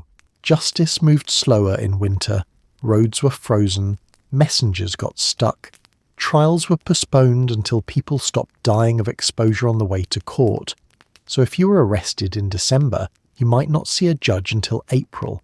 And by then you weren't a defendant, you were just part of the scenery, your legal defence still breathing your honour. In some villages, the stocks were still used even in the snow. Yes, they'd stick your legs or arms through wooden boards and leave you there in the centre of town while the wind flayed your dignity. Sometimes they'd add public shaming, making you wear a sign like thief or heretic or can't pay taxes. Passers-by would throw old vegetables insults or just their leftover chamber pot contents. Winter justice had layers and none of them were warm. And you better pray your jailers were sober. Many guards passed the long winter month drinking to stay warm, which meant your care was dependent on how much mead Harold had that morning. Too much, he forgot to feed you. Not enough. He might accidentally break your nose for snoring too loud, or for being poor, or for fun. Discipline wasn't policy, it was boredom management. Torture didn't stop in winter either. If you were suspected of something serious, heresy, witchcraft, stealing from a noble, you might find yourself subjected to interrogation with frozen tools. Iron pincers chilled in snow, whipping posts iced over, cold water dunking that turned into involuntary baptism. Pain was seasonal, sure, but creativity was year-round. Let's not forget that disease loved prison. Close quarters, zero hygiene, poor diet, perfect breeding ground, dysentery, lice infestations, respiratory collapse. Everyone had something. Some prisoners died not from punishment, but from the guy coughing next to them. And if you survived, you didn't leave stronger. You left broken, skinny, coughing, probably missing some teeth and a bit of your soul. Sometimes the prison was a literal hole in the ground carved into a hillside covered with a wood lid. These were for especially low-value criminals, aka peasants. You climbed down a ladder into damp earth, and the guards just nailed the lid shut. If they remembered to check on you, great. If not, well, snow's a good sound muffler. Screams didn't travel far under 3 feet of powder, and God help you if you were a woman. Female prisoners got less food, worse bedding, and more harassment. Some were kept in makeshift cells inside barns or pigsties. If they were pregnant, they were chained anyway. If they were sick, they were blamed for it. And if they died, their bodies were quietly tossed into frozen rivers with a rock tied to the ankles. Records didn't care. The world moved on. Prison escapes in winter rare. Not because security was great, but because no one wanted to run into a blizzard half-naked in shackles. Most escapees died within a mile, buried in snowdrifts or mauled by opportunistic wolves. Some didn't even try. They sat in their icy cell and said, "At least the food's predictable." That's when you know hope is dead. Meanwhile, the church was busy praying for your soul, not saving you, just praying. Priests visited once a month, handed out blessings and a stale biscuit, then left. They told you to confess, to repent, to make peace with God. You tried, you really did, but it's hard to focus on spiritual healing when your toes are turning black and your cellmate is hallucinating that you're made of beef stew. If you had connections rare for a peasant, you could maybe bribe your way out, or get moved to a better cell. That meant less frostbite, fewer lice, and maybe your own bucket. Nobles, of course, got private chambers, firewood blankets, and books. You got a rat named Leonard, and the haunting knowledge that Leonard was healthier than you. Eventually, if you lived long enough, your sentence ended. The guards opened the door and said, "Out." No follow-up, no apology, no return to society plan, just out. You stumbled back into the snow weak, filthy, and very aware that next time stealing a turnip might kill you. And it probably would, because the guards now knew your face and you owed them a debt in bread or silence. So next time you joke about wanting to hibernate through winter, remember in medieval December, hibernation came with a locked door, a bucket of despair, and a 40% chance you'd wake up missing a toe. Getting arrested wasn't just inconvenient. It was a one-way trip into darkness with excellent acoustics for screaming. When the church bell rang on a frozen morning, it didn't sound like hope. It sounded like judgment with icicles on it. The clang echoed through the frostbitten fields, a reminder that even in sub-zero misery, God was watching, and apparently very interested in what you were doing with your loins, your bread, and your soul. You couldn't hide from the Lord even if your roof was leaking and you hadn't bathed since the last eclipse. He was always there, in the bells, in the cold, in the smell of rotting hay and moral failure. Church wasn't optional. Even when it was cold enough to freeze the confession out of you, you still went. You put on your stiffest rags, clutched your stick for balance, defense, or discipline. Who knew anymore? And trudged through ankle-deep snow to a stone building, colder inside than out. The church didn't believe in insulation. That would have been suspiciously comfortable. No worship had to be uncomfortable, because discomfort meant penance, and penance meant the Lord might not smite you this week. You sat on wooden benches so hard they made your tailbone question its loyalty to your skeleton. Breath misted in the air. Icicles hung from the rafters, and if you sneezed too loudly during the sermon, you got side-eyed like you just confessed to murder. The priest wore layers. You wore guilt, and a frozen prayer in your heart that the sermon wouldn't go on longer than your body's will to live. And the sermons, they were a mix of fire, brimstone, and deeply repressed passive aggression. You were told that winter suffering was good for your soul, that hunger purified, that cold reminded you not to be prideful, that if you froze to death before repenting, it was probably your fault for thinking about cheese too fondly. The Lord giveth, the Lord taketh, and the Lord apparently had no chill about your behaviour. The church controlled everything, your calendar, your morals, your guilt levels, and let's not forget your winter schedule of repentance. You thought Lent was hard now. Try surviving on turnip water and mouldy crusts in February, because the priest said fasting brings you closer to Christ. You were already close to death. What's a few more steps toward divine enlightenment, right? Even confession was an act of frozen humility. You knelt on a stone floor, confessed sins like thinking impure thoughts during laundry or eating a sausage on the wrong day, and prayed the priest didn't ask too many questions. And you never lied. Not because you were holy, but because God was probably listening through the frost-covered window, and you weren't risking eternal damnation just to hide the fact that you really hated your neighbour's goat. Guilt wasn't seasonal, it was evergreen. But winter sharpened it. You had time to think. Long, dark nights with only your thoughts and the sound of your own chattering teeth. You remembered that time you didn't give bread to a beggar. That lie you told about your harvest. That weird dream you had about Sister Agnes. The church didn't have to chase you. Guilt came free with the weather. There were holy days, of course, feast days, saints' days, random Tuesdays that required extra prayer. But they didn't come with warmth or feasting. They came with more services, more rules, and more opportunities to sin by simply not showing up, because your feet were frozen to your floor. And if you skipped, the priest noticed. God noticed. Your neighbour definitely noticed and probably tattled in exchange for 2 rotten apples and some divine brownie points. Even your death belonged to the church. When someone passed the bell tolled once for every year they'd lived, and you were expected to show up, mourn, and donate something. A candle, a coin, a prayer. If you didn't, it meant you weren't a real Christian. And if you weren't a real Christian, your soul might get stuck in purgatory with bad musicians and lukewarm stew for eternity. Tithes were due in winter too. Yes, even now, even when your kids were chewing on bark and you hadn't seen sunlight in 3 weeks. The priest still arrived, robes flowing like a divine crow hand outstretched for God's portion.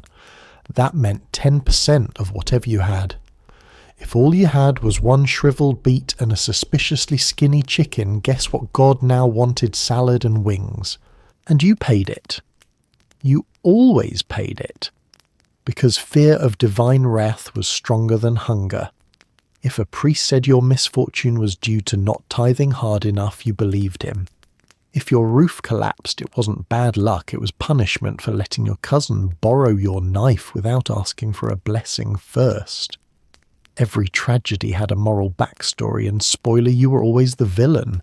Even joy had to be filtered through guilt. If you laughed too loud during a fast, someone would remind you of the suffering of Christ. If you danced too freely at a feast, someone would cough modesty and glare until you sat down. Winter was not the season of cheer. It was the season of controlled spiritual panic. Cold fingers, cold hearts, and just enough warmth to remind you that you didn't deserve it. Still, people clung to faith. It was the only thing they had left when the firewood ran out and your neighbour's baby didn't wake up. Church was the only community gathering that didn't involve someone vomiting or being flogged. The prayers were familiar. The rituals gave structure, and the hymns echoed in frozen churches like the voice of hope trying to crawl out of a snowdrift. Some believed miracles could happen, that saints could heal frostbite, that angels might appear in smoke, that Mary herself might visit your pigsty and bless your last turnip. It never happened, of course, but believing was better than not, especially when everything else smelled like mould, death and wet wool. Kids learned early God was everywhere, in the icicles, in the dead field, in the moment your father wept because the oat bin was empty again. You prayed because you had to, because not praying might make it worse. And even if you didn't understand Latin, you understood the priest's tone. It always said you are bad, but maybe just Maybe you'll be forgiven if you freeze to death quietly. Eventually Easter approached. Slowly. Painfully. Like hope on a sled. You looked forward to the thaw not just for food, but for the idea that maybe God was done punishing you for stealing that apple in 1326. The bell sounded less like accusations and more like music. Or maybe you'd just lost enough hearing that they felt tolerable. So next time you skip church because it's a little chilly, imagine this. A barefoot peasant trudging through snow holding a candle that won't light, clutching their only dry rag as an offering, whispering, "Please just let spring come." And they still kneel, still cross themselves, still confess that yes, they did covet that extra cabbage. Because in winter guilt was free, but forgiveness came with frostbite. Fire. Glorious, crackling, finger-saving fire. The difference between life and death, between soup and ice cubes, between sleeping and simply freezing upright with your regrets. In medieval winter, fire wasn't comfort, it was currency, and most peasants were flat broke. Let's kill the fantasy early. Not every home had a cosy hearth with warm flames and a bubbling pot. Most peasant huts had something more like a soot-choked depression in the floor, if they had anything at all. Chimneys. Chimneys were for lords and churches. You had a hole in the roof and smoke stains on everything you owned. If the smoke didn't choke you, it at least made sure your eyes were red enough to look spiritually tormented. Fuel was scarce. Wood had to be chopped, carried, stored, and most importantly not already stolen by your neighbour, who definitely swore he found it fair and square. Freshly cut wood, useless. It steamed, smoked and hissed like an angry snake. You needed dry wood, which meant planning ahead or knowing a guy. And if you were too poor for even that, congratulations, you were about to get creative with dung cakes, peat, and whatever flammable sins the Lord had left lying around. Peat was popular in some regions, dug from bogs, dried in piles and shaped into sad little brown bricks. Peat burned slow and smelled like a marsh had a nervous breakdown. It smoked like an exorcism. It filled your home with heat and regrets. But it was better than nothing, because nothing meant freezing to death while pretending your body heat and positive thinking could boil soup. If you lived near trees, you might gather brushwood and fallen branches, but even that was risky. Many forests were owned by the nobility, and cutting wood without permission was technically theft, aka a very good way to lose a hand or gain a lifelong limp from the town stocks. Some peasants risked it anyway, others bribed the forester. The rest prayed the wind would knock something down naturally and no one else would get there first. And what did you burn inside your house? That's where things got imaginative. Old thatch, woven straw mats, rotten wooden tools, a broken chair you didn't like anyway. Dung, yes, literal dried animal droppings was an extremely common fuel. You scooped it up, patted it flat and stacked it like cursed pancakes. You knew it worked when the room filled with a warm haze of heat smoke and the unmistakable scent of flaming digestive residue. Once the fire was lit, you didn't waste it. It stayed burning all day, even if that meant tossing in shoes rags or your last scrap of dignity. Ashes were preserved and reused. Embers were wrapped in cloth and placed in pots to keep warm during sleep, an early version of the hot water bottle, if the water bottle was heavy, smoky, and sometimes burst into flame in your bed. That was the gamble. Cooking and warmth competed. You could boil water or warm your feet, but not both. Choosing stew meant toes stayed numb. Choosing toes meant dinner stayed raw. There was no thermostat, no cozy level 4, only fire or no fire, flame or frost. Some nights you chose the illusion of heat, sitting by a pile of glowing coals that were about as effective as hugging a slightly annoyed potato. And let's not forget the danger. Fire didn't care if you were cold. It loved to misbehave. One spark on your dry straw mattress and suddenly your house was a torch. In winter, that meant running into snow barefoot and screaming while everything you owned turned to steam. Peasant homes went up like kindling because surprised they were literally made of wattle and daub sticks and mud. Great insulation. Also great kindling. Children loved fire. They also played with fire, which meant there was always a 20% chance your toddler would poke the embers with a spoon and invent spontaneous arson. Many children bore fire scars as casually as bruises, burnt hands, singed eyebrows. One kid reportedly lost all his hair because he tried to warm his head in the hearth and fell asleep face first. The family just shrugged and gave him a new nickname. Sharing fire was common because maintaining flame took energy. If your hearth went out, you might visit a neighbour and borrow a coal in a ceramic pot wrapped in cloth like a baby. Some villages had designated fire keepers. Others just hoped at least one family had the stamina to keep the sacred smoke alive through the night. Losing fire wasn't a small inconvenience. It was a community crisis. For those in towns or near monasteries, communal fires sometimes burned in public spaces. You could stop by, warm your hands, and swap gossip or frostbite tips. But you didn't linger. Time was rationed. So was heat. You got 5 minutes, maybe 10, long enough to remember what your fingers used to feel like. Then you shuffled home a few degrees warmer and a lot more resentful of the friar's suspiciously large log pile. Firewood theft skyrocketed in winter. It was one of the top seasonal crimes right after pignapping and illegal eel smuggling.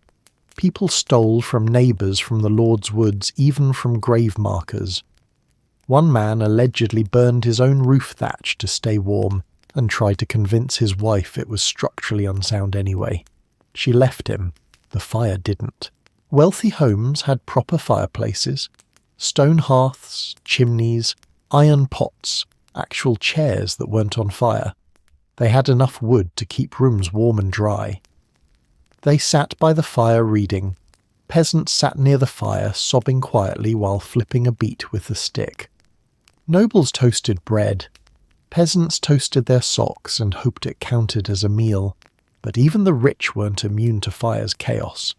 Castles burned. Monasteries smoked themselves out. Entire villages vanished because someone sneezed too hard near a candle. Fire giveth, fire taketh. Fire was not your pet. It was a moody dragon you begged for warmth while nervously hiding the straw in your shoes. There was even superstition. Some believed fire could ward off evil spirits, that flame was holy, that its smoke carried prayers. Others believed letting the fire die at night opened the door for demons to crawl in through the ashes. So every evening you stared into the flickering orange light and muttered something like, "Please don't go out. Please don't kill us. Please don't summon something unholy." Fire was status. If your chimney smoked all day, you were either rich or burning heretical literature. If smoke stopped, neighbours whispered, "Are they dead?" Out of fuel cursed fires meant life. They meant food. They meant someone inside was still fighting. A silent hearth was an obituary in progress. And still, people endured. They kept fires going with old rope, boot leather, dried fish guts, anything that burned long enough to melt the ice off the inside of a wooden bowl. They circled close knees to ash hands, blistered but grateful. A hot stone wrapped in rags under the blanket was a luxury. A coal that lasted till morning was a miracle. Fire was their god, their punishment, their bedtime story.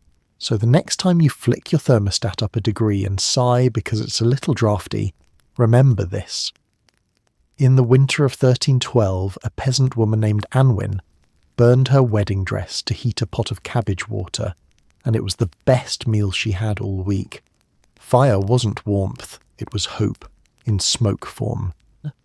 If fire was too expensive and blankets too full of fleas, medieval peasants turned to the next best thing, alcohol. Not because they liked a party, not because they had a deep love of the subtle notes in fermented barley. No, They drank because alcohol was the only kind of warmth that didn't require permission from a landlord, a priest, or physics. It heated from the inside out and sometimes straight into the afterlife. Let's clear something up right now. Everyone drank. Men, women, children, dogs if they were clever enough. Not drinking was considered suspicious, like bathing too often or having clean teeth. And it wasn't just at feasts or celebrations. You drank with breakfast, lunch, dinner, second dinner, third breakfast, and during most spiritual crises. Because when your walls are leaking snow and your feet haven't felt alive since Michaelmas, you need something that burns on the way down. And no, they weren't sipping fine wine out of goblets while reciting Chaucer. Medieval alcohol was rough. Think murky, chunky, occasionally chewy. Beer looked like broth. Ale could double as soup. Wine tasted like vinegar and regret, but nobody cared, because it got the job done. You drank it, your cheeks got pink, and for 15 blessed minutes you forgot that your toes had started applying for posthumous recognition. Ale was the crowd favourite. Cheap, fast to brew, and made from whatever grain hadn't already been stolen by rats or taxed by the church. It was thick, yeasty, and sometimes flavoured with herbs, twigs, or leftover bread. Some families had an alewife, a woman who brewed batches in clay pots over a smoky fire, often while cursing the sky and shooing away chickens from her fermentation jars. A good batch was celebrated, a bad batch was still drunk, and if it made you hallucinate bonus points. Wine was rarer and mostly for the clergy or nobility. But if you lived near a monastery, you might get access to the bottom of the barrel literally. Dregs were mixed with water or hot spices and called good enough. The monks claimed wine had spiritual properties. The peasants claimed it helped you sleep through a rat bite. Both were right. Now mead honey wine was considered the good stuff. Sweet, strong, and expensive. Too expensive for regular peasants unless you happened to know a beekeeper who owed you a favour or didn't mind being flirted with aggressively during the Feast of St. Agatha. Mead was served at weddings, funerals, and very special nights, where someone had just survived their third bout of plague and decided to call it a win. But the true winter MVP was hot alcohol. Yes, mulled drinks existed. If you had access to spices, cinnamon, cloves, nutmeg, you were basically an alchemical wizard. Most people didn't. So instead they just heated whatever booze they had over the fire, added stale bread or bits of dried apple, and drank it out of shared wooden mugs while huddling like penguins with poor posture. Alcohol wasn't just for warmth, it was medicine. Got a cough ale, got a wound ale, then wrap it in moss. Got a broken heart, a haunted pigsty, or an existential crisis about the purpose of feudalism ale. Even priests prescribed it. One monk reportedly recommended warm ale mixed with butter for frostbite. Did it work? Absolutely not. Did it make you care less? Yes. Success. And then there was drunkenness, which was technically frowned upon, but only if you were poor and doing it publicly. If a noble drank too much, he was merry. If a peasant did it, he was a sinful wretch on the road to ruin. But hypocrisy aside, people got drunk. Often, because there wasn't much else to do when the snow was knee-deep and the nearest form of entertainment was watching your cousin argue with a goat. Some towns even had drunk traditions. One village held a midwinter staggering race where competitors had to carry jugs of ale across frozen fields without spilling or vomiting. The prize was more ale. Another community honoured the blessing of the brew by drinking until someone passed out in the snow and was declared touched by the spirits divine or fermented, it didn't matter. Children also drank, not because their parents were irresponsible, but because water was poison. Rivers were contaminated, wells froze, and boiling water was fuel-intensive. So kids drank small ale, a weak watered-down version of beer with barely any alcohol. It still tasted like disappointment, but at least it didn't kill them. And by the time they were 12, they were ready for the full-strength stuff anyway. But alcohol had its dangers. People got alcohol poisoning though they didn't have a name for it. They just said he drank the bad batch and buried the body with a slightly confused look on their faces. Sometimes whole families would go blind from spoiled wine. Sometimes someone would fall asleep in the snow after a few too many and wake up with fewer fingers than they started with. It was Russian roulette, but with tankards. Drunken fights were common. You hadn't eaten in days, your boots were frozen to your calves, and someone made a rude comment about your goat. Boom swinging, fist in the snow, both parties slipping like sad dancers. Bar brawls were common, except bars were often just a bench in someone's smoky kitchen with a keg and a bad attitude. And if the village constable showed up, he joined in, then fined everyone the next morning for disturbing the peace. Alcohol was also social glue. It made people sing, loudly, badly, passionately. Peasants sang about lost loves, long winters, angry saints, and suspicious pies. Singing helped pass the time, forget the cold, and sometimes scare away wolves. Some songs had one verse, some had 70. All were slightly off-key and contained at least one uncomfortable reference to turnips. And then came hangovers, though they didn't call them that. They called them morning repentance alehead or the saint's punishment. Remedies included raw eggs, more ale cold water if you dared, or simply staring into the fire and regretting your existence until it was time to drink again. One folk remedy claimed kissing a frog helped. No one questioned it. They were too busy trying not to vomit on their shoes. Of course the church had opinions. Alcohol was fine, Jesus made wine after all, but drunkenness was a sin. So priests drank but piously. They sipped while peasants slurped. Sermons warned about the demon in the bottle right before the priest accepted a bottle of homemade elderberry wine from a parishioner and declared it blessed. Consistency was not a virtue. In some winters alcohol ran out, and that was a crisis. Not just for warmth, but for morale. A dry winter was worse than a cold one. People grew tense. Arguments broke out. Babies cried more. Goats seemed smug. You knew it was bad when someone started boiling tree bark just to see what happens. Hope died in those years, so did patience, and sometimes neighbours.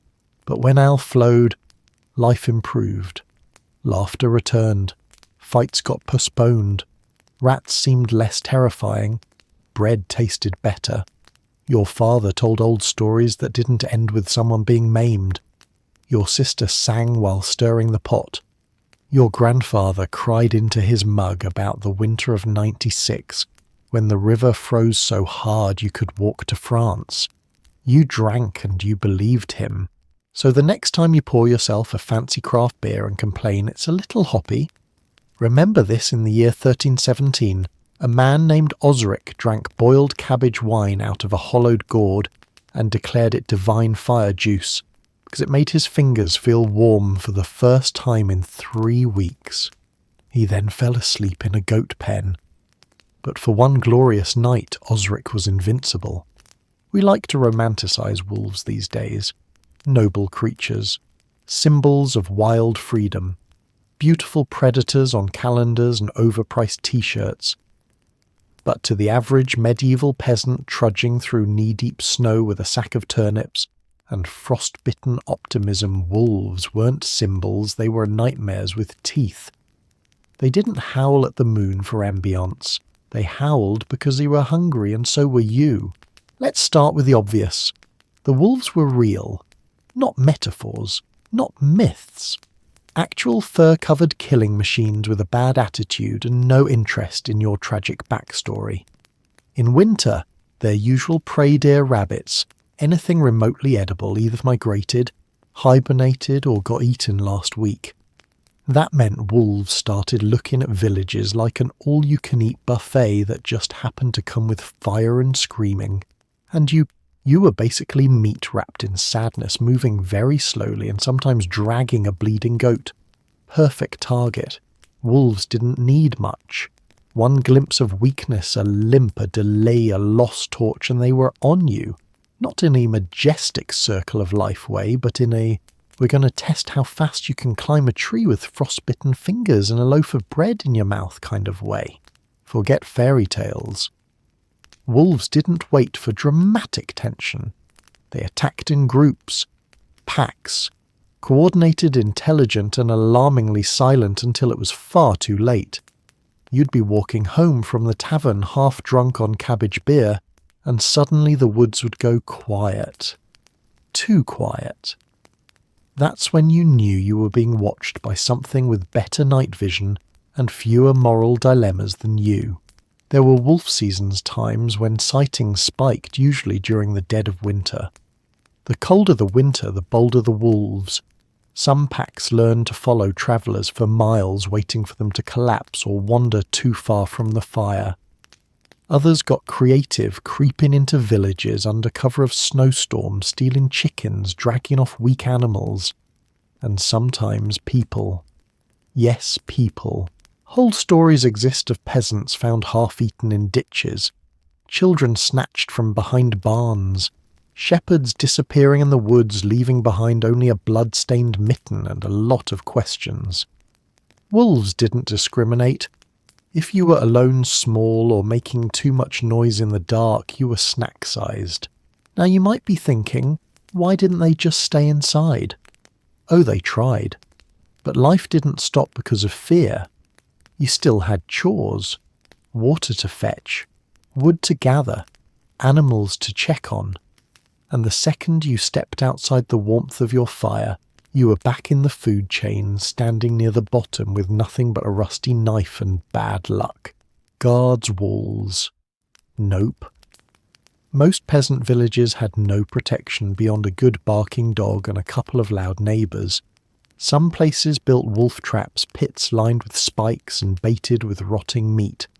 Others set up fires around the perimeter of the village like glowing prayers to the gods of not getting eaten. Did they work sometimes? But wolves learned. They always learned. And if you think the church offered comfort, think again. Wolves were seen as instruments of divine punishment. If your village had sinned too much gossip, not enough tithing, someone looked at cheese on a fasting day, then wolves were God's furry messengers sent to clean house. The priest might bless your hut, but he wouldn't fight a pack of carnivores for you. That was your problem. Things got really terrifying during wolf winter's severe seasons when packs grew bold enough to enter towns, even cities. There are actual accounts of wolves rampaging through Paris in the 15th century. They killed livestock, attacked travellers, and chewed on corpses left in frozen graveyards. One infamous pack, nicknamed the Wolves of Paris, was so persistent they became folk villains right up there with witches and tax collectors. Speaking of graveyards, yes, wolves dug up the dead. A fresh grave wasn't a sacred resting place. It was a convenient meat locker. Peasants began weighing down coffins with stones or burying bodies deeper in winter, not for honour, but to avoid seeing grandma's leg disappear into the woods during Sunday Mass. People fought back, of course, hunting parties, traps, poisoned bait. But wolves weren't stupid. They adapted. They avoided the obvious and attacked the weak, and the weak unfortunately included most peasants. So defence often meant noise, banging pots, shouting, singing horribly off-key around fires while shaking sticks like confused druids. It rarely scared the wolves, but it gave you something to do besides cry. Some villages had wolf hunters, usually older men who had nothing left to lose and bad knees. Armed with spears, torches, and terrifying stories, they roamed the forest looking for tracks, howls, or signs of a recent snack. They rarely came back with trophies, but they came back alive, which was enough to earn free ale and nods of respect. One was said to have bitten a wolf back and survived. No one confirmed it, but everyone believed it. There were also superstitions. Wolves were said to be shapeshifters, cursed souls, witches in fur. Killing one on a Sunday was bad luck. Seeing one in a dream meant death. Some believed rubbing wolf fat on your chest could prevent illness. Others believed it summoned them. Either way, everything involving wolves came wrapped in fear folklore and at least one ill-advised ointment. And if all else failed, you ran. You ran like your life depended on it, because it did. No honour, no pride, just slipping across ice fields, clutching your bag of turnips, screaming for help, and praying to any saint that your boots wouldn't betray you. Sometimes, if you were lucky, the wolves let you go. Maybe you weren't worth the trouble. Maybe they were full. Maybe they were just toying with you. You never knew. By spring, the wolves vanished, melting back into the forest like ghosts. Their paw prints faded. The stories quieted. The fear settled into a dull ache, and life went on. New children were born. New traps were built, and every so often a fresh track in the snow would remind you they're still out there, watching, waiting, hungrier than ever. So the next time you roll your eyes at your dog barking at nothing in the yard, imagine a winter night in 1346. A peasant named Tom is walking home with a single candle, a half-dead chicken, and a very bad feeling. Behind him in the woods, glowing eyes blink in the dark. He walks faster. The eyes follow. He mutters a prayer. The snow crunches behind him. And somewhere a wolf licks its lips and thinks, dinner. Let's talk about fun, joy, leisure. The sweet art of doing something pointless just because you want to. Now forget all that, because in medieval winter, entertainment was a luxury reserved for people who weren't busy trying not to freeze-starve or get eaten by wolves. For peasants, fun was a concept that lived several social classes above them. Their version of Netflix was staring at a fire and praying it didn't go out. If you were entertained, it was by accident. Like watching your cousin try to chop frozen wood and hit himself in the knee.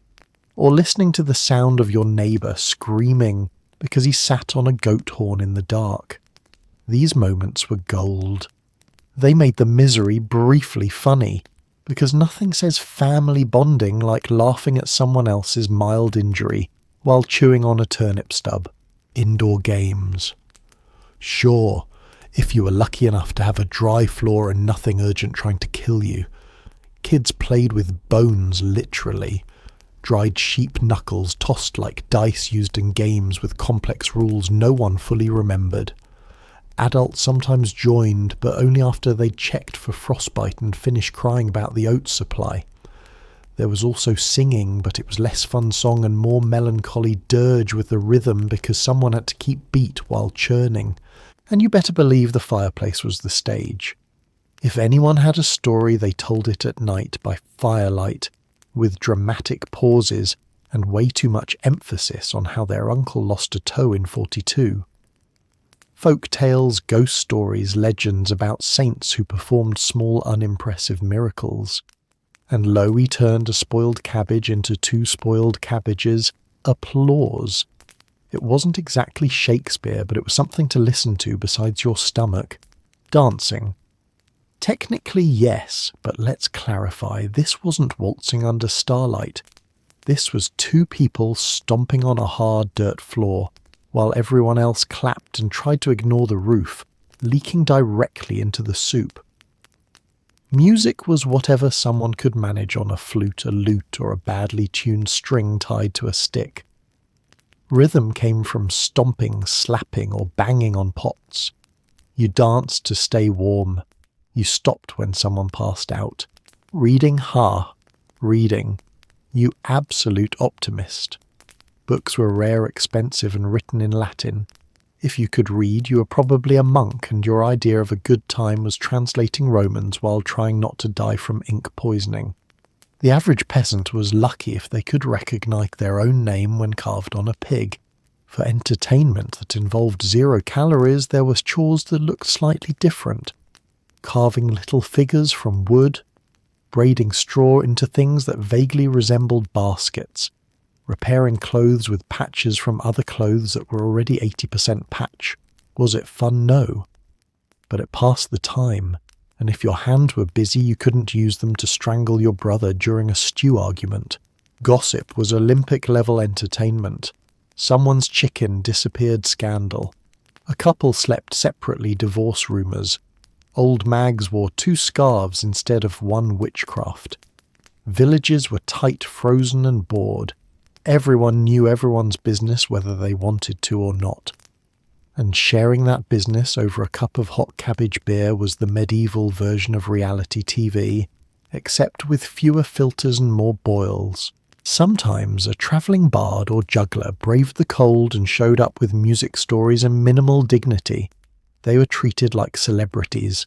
Children screamed, adults smiled. The goat probably tried to eat their cloak. They'd perform a few songs, juggle, 3 turnips, maybe recite a poem about a king who accidentally married a goose. And in return they got stew-stale bread and a place to sleep near the fire, until someone accused them of sorcery and they had to flee at dawn. And let's not forget religious holidays, which were one of the few times you could pretend joy was allowed. Feast days were still cold and grimy, but at least you weren't working. Sometimes there was a pie. Sometimes there was a play about a saint getting his eyeballs removed for faith. Everyone clapped. Someone cried. No one remembered what day it was anymore. If you were lucky, your village might have a fool, a person whose job was to be weird and occasionally get slapped with a dead fish for comedy. These people were cherished in a confusing, vaguely condescending way. They said things others couldn't. They made everyone laugh when no one had teeth. And if they got too funny, the priest reminded everyone that laughter led to sin, and the fool mysteriously disappeared for a week. Winter romances. They happened. But calling them entertainment is generous. There's a mostly accidental spooning for warmth that escalated because neither party wanted to go outside to pee. Love letters were non-existent. Pick-up lines were usually something like, "Your face reminds me of that carrot I lost last fall." If someone wrote you a poem, it meant they were either in love or suffering from bread mold hallucinations. Board games. Not unless you carved one from scratch and convinced 3 other miserable people to sit still for 2 hours. Some families had dice, others had counting stones or guessing games involving which rat would make it to the soup pot first. You used what you had. And if that meant placing bets on how long it took icicles to fall from the ceiling, then so be it. The real entertainment came from chaos. Fires that broke out, roofs that collapsed, spontaneous fistfights over soup thickness. When something dramatic happened, the whole village came alive, not because they enjoyed misery, but because something was finally happening. You heard about it for weeks, sometimes years. "Remember the great pig chase of 29, someone would say, and everyone would nod, smiling through the hunger. Even dreams were entertainment. You woke up, described what you saw in your sleep, a field of golden bread, a singing goat, your dead aunt doing cartwheels, and the family listened like you just invented poetry. They asked questions, they analysed symbols, they called you weird and asked if you'd been drinking. But it was something to talk about while your stew refused to boil. Ultimately, the closest thing peasants had to a hobby was survival. Keeping fire alive, keeping limbs intact, keeping spirits slightly above total collapse. If you laughed during the process, it wasn't planned. It was a small rebellion against everything trying to kill you. And that tiny laugh shared in a smoky hut under 10 layers of rags was pure gold. So the next time you feel bored while scrolling through 12 streaming services on your heated couch, think of Ethel. She's crouched by the hearth in 1343, sewing a sock onto another sock, listening to her cousin make up a song about dried beans. Outside, wolves howl. Inside, her family coughs in rhythm. And still she smiles because her toes are warm and someone just farted so loudly the goat fell over. That was medieval joy. You might think winter meant rest, that peasants could hibernate, curl up in a hay pile and wait for spring like a crusty human seed pod. Nope. Winter work was not optional. It was a daily game of survival Tetris where each task had to fit perfectly into the freezing hours of the day, or everything, including you, would collapse like a pile of wet cabbages. Winter didn't pause your responsibilities. It weaponized them. Everything took longer. Everything hurt more. Just fetching water meant breaking ice, lifting a frozen bucket that stuck to your hands, and avoiding slipping into the well like your cousin did last year, R.I.P. Jeff. He was never good at balance. Even breathing was a risk. Your nostrils froze shut. Your eyelashes iced over. Your sweat turned to glass mid-air and stabbed you with your own effort. Let's start with the animals, because they didn't care that it was cold. Cows still needed milking, goats still needed hay, and chickens still needed shooing away from the hearth before they caught fire again. You got up before dawn, boots hard as boards, and slogged out to the barn to be greeted by the stench of fermented manure and disappointed mooing. Everything was stiff. The ropes, the buckets, your soul. Feeding the animals was a puzzle. You had to ration hay like it was gold dust. You'd count out fistfuls of straw while your cow stared at you like she knew exactly how close she was to becoming emergency stew. Chickens pecked at your boots. Pigs squealed like you owed them money. And if you were late, they made sure everyone in the village knew it. A single hungry pig could scream louder than a priest at Lent. Firewood was a full-time job. You had to gather it, dry it, stack it, protect it from thieves, then burn it faster than you could chop it. If you ran out, you burned furniture, or fences, or your dignity. Chopping wood with frozen fingers was like wrestling an angry tree demon. Every swing was a prayer. Every splinter was a reminder that you were fragile and the tree was winning. Water. Let's talk about water. Wells froze, rivers froze, rain barrels froze. You had to break through inches of ice with a stick, a hammer, or a small rock, and a lot of frustration. Then carry the water back without spilling, slipping, or crying. And it was heavy, bone-breaking heavy, especially when your boots had the traction of melted butter on a greased pig.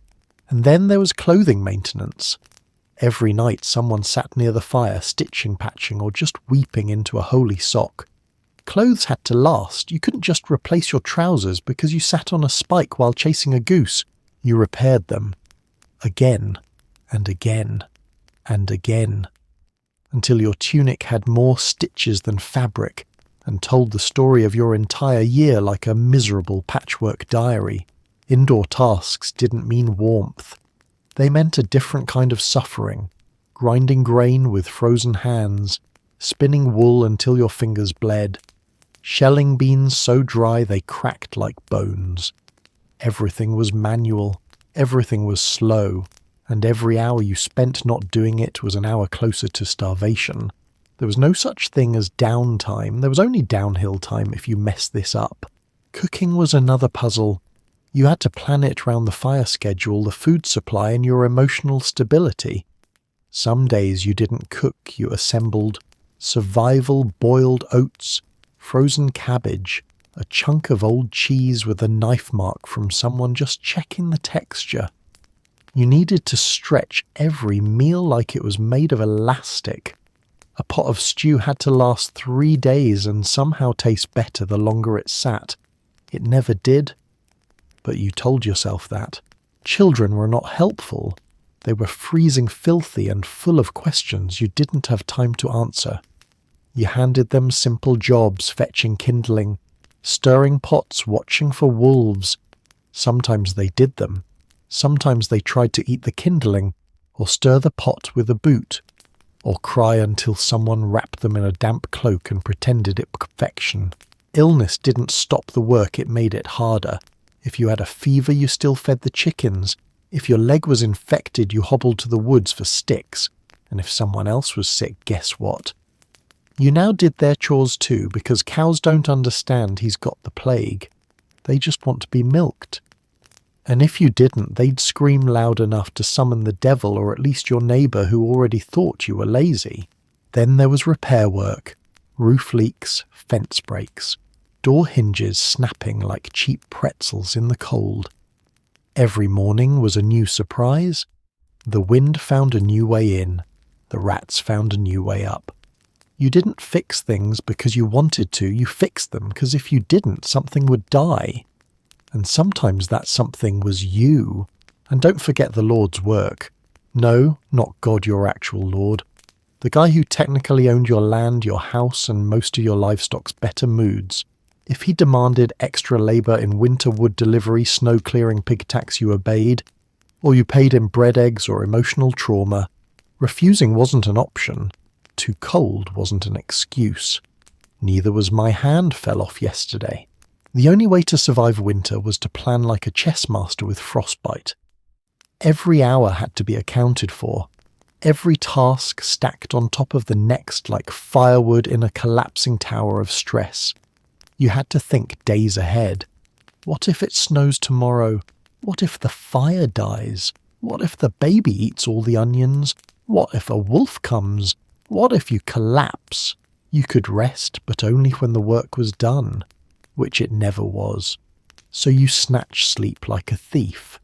10 minutes by the fire, a quick nap during evening prayers. You learned to close one eye and still count chickens. You slept with a stick in your hand just in case something broke, fell, or screamed. But there were moments, tiny moments, when things felt right. When the fire burned bright. When the roof held. When the stew didn't taste like despair. When the animals were quiet and the children giggled instead of cried. Those moments weren't long, but they were enough to remind you why you kept going. Why the Tetris blocks of your life, no matter how crooked, still fit just enough to keep from collapsing. So the next time you groan because your Zoom call ran long or your coffee machine broke, remember Elric. In the winter of 1357, he built an entire chicken pen using frozen mud and sheep bones, while sneezing blood and muttering, "Well better than last year." He didn't win, he didn't get rich, but the chickens survived, and that in medieval terms was basically an Olympic gold medal. Blizzards in the Middle Ages were not charming. No gentle flakes, no romantic snowfalls, just violent sky rage dumping powdered death on your roof. When the snow came, it didn't whisper, it roared. It buried villages, suffocated animals, and turned your entire world into a white coffin. And unless you wanted to join the local snowman population permanently, you had to blizzard-proof your life with whatever sticks, rags, and curses you could find. There were no weather apps, no warnings, no dramatic graphics on medieval news networks saying storm front incoming. Your weather alert was a sudden drop in temperature, birds flying low, and your neighbour saying, "My left leg hurts, it's coming." And when it hit, you had about 12 seconds to panic productively. First step, seal the hut.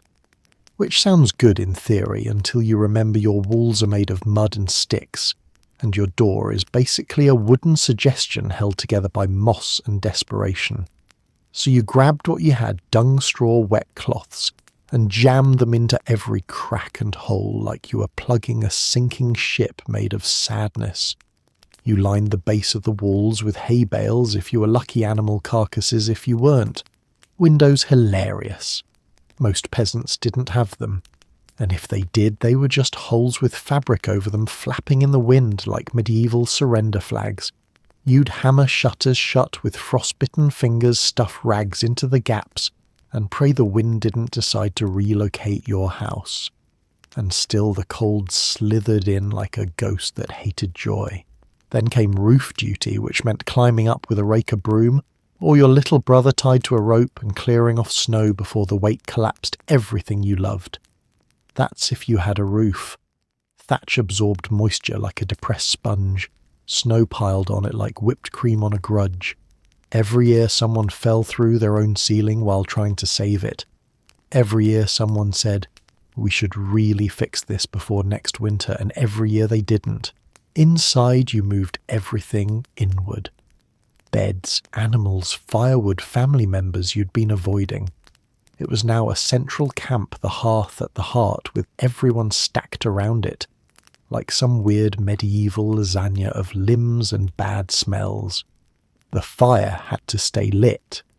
If it died, so did someone's fingers, or their goat, or the mood. Speaking of goats, you brought the animals inside, not for bonding, for heat. Chickens roosted in corners, pigs curled near doors, dogs got promoted to bed warmers. The cow got the VIP spot closest to the fire, because if she froze, you lost milk meat and your only friend who didn't gossip. Yes, it smelled, but it also saved lives. Warmth before dignity. That was the Blizzard motto. Food had to be secured. That meant dragging your precious mouldy turnips into the centre of the room, placing them under blankets and hissing at anyone who looked too hungry. Bread was stored near the ceiling, tied with string to prevent rats from getting it, though that didn't stop determined rats who could climb, chew, and insult your mother at the same time. Stew pots were guarded like treasure chests. If it spilled, you cried, not out of sadness, out of caloric trauma, water frozen solid.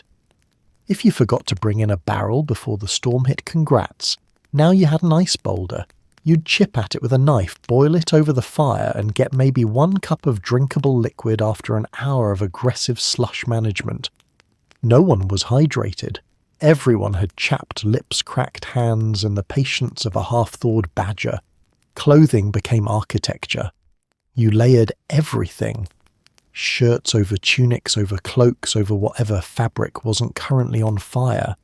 You wrapped feet in straw, hands in scraps, heads in sadness. Scarves were tied until your neck lost circulation. Boots were shared, traded, and occasionally stolen in the night. Losing a boot in a blizzard wasn't just an inconvenience, it was a death sentence with laces. Blizzards tested everything: your home, your fire, your mental state, and your ability to not punch a family member trapped in the same smoky room for 5 days straight. Cabin fever was real. Arguments flared over who got the dry spot by the wall. Grandparents muttered prophecies. Children cried because they hadn't seen the sun in a week and were starting to forget what colour was. You passed time with stories, prayers, and increasingly weird conversations with your goat. People hallucinated. Some had dreams of spring. Others just stared into the fire eyes, wide hands twitching, whispering, "It's just snow. It's just snow." While their sister tried to roast a beet using a candle stub and sheer willpower. Eventually the blizzard passed. But digging out was its own form of torment. You opened your door and saw a wall of white. You carved tunnels. You screamed into the snow, hoping it would echo. You discovered that your neighbour's roof collapsed. Your outhouse is now a glacier, and the family goat gave birth in the stew pot. Everything was chaos, but at least it was above freezing again. And here's the worst part: you knew it wasn't the last one.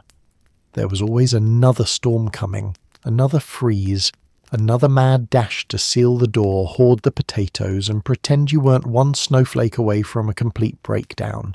You made adjustments, improved insulation with more dung-tied ropes between buildings to avoid getting lost. Trained your chickens to scream if the roof leaked. You adapted. Because blizzard-proofing wasn't an event, it was a lifestyle. So next time you complain that snow delayed your grocery delivery, think of Wulfric in the year 1339. He spent 6 days trapped in a one-room hut with 9 people, 3 goats, a hysterical toddler and half a turnip. The wind blew so hard it sanded his eyebrows off, but he survived. Not because he was brave, not because he was smart, but because he knew the rules of medieval winter Tetris: seal the holes, guard the stew, trust no draught. Most people assume the church brought warmth to the medieval peasant soul, comfort, hope, maybe a little blessed wine on a cold day. But in winter the church didn't hand out firewood, it handed out guilt, and sometimes snow, literally. because nothing says divine mercy like fasting in January and sleeping next to a bucket of frozen holy water. Let's start with a big one, Advent and Lent. Advent was winter's spiritual foreplay. The Lord's pre-Christmas detox. You were expected to be pious, humble, and semi-starved, not because you were broke, but because the church said so. Lent even worse.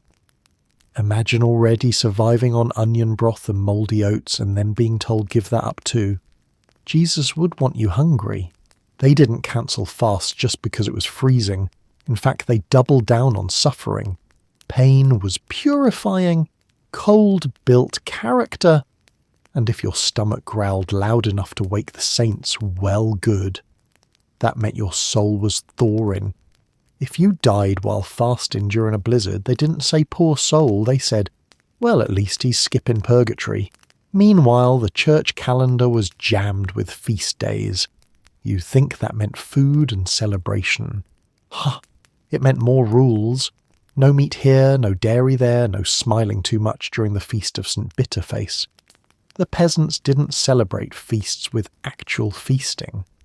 They just worked slightly less and watched the nobility roast pigs the size of small boats. And then came Christmas, the holiest time of the frozen calendar. It was supposed to be joyful, hopeful, glorious.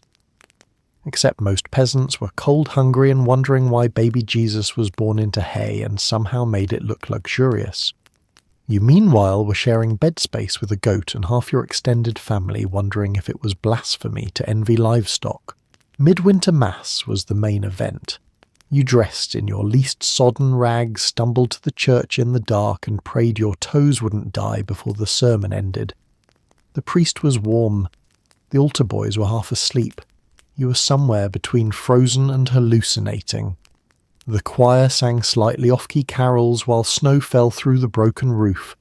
It was magical if your idea of magic includes mild frostbite and incense-induced migraines. The church didn't shovel snow.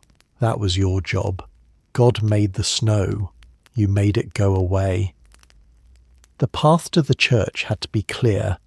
The graveyard had to be accessible because nothing says winter faith like chipping open the ground to bury Uncle Edgar next to the last guy who froze while praying. Sometimes snow was used as a moral metaphor. Pure, cleansing, white as a sinless soul. But for you snow was just a hazard. A slippery life-ending hazard. You didn't have boots. You had foot wraps made from old cloaks and despair. Falling on your face while walking to confession didn't feel like purification. It felt like a holy punishment for skipping Vespers. And of course, if there was a blizzard, the priest called it God's way of silencing the wicked. If there was flooding, it was a test. If there was ice on the altar, it was symbolic. If your cow froze solid and exploded from within, it was probably because you hadn't confessed to stealing that egg 2 summers ago. The church had a theology for everything. Most of it ended in "you deserve this." The bells rang through snowstorms, not cheerfully, accusingly. They told you when to wake up, when to kneel, when to stop eating, and when to carry a candle through a whiteout for the glory of Saint Somebody. Sometimes the bells froze. That was seen as a miracle. Sometimes they didn't. That was considered a threat. Holy water froze, communion wine froze, people's tears froze, and yet church services went on. The priest's voice echoed through the icy nave like judgment with reverb.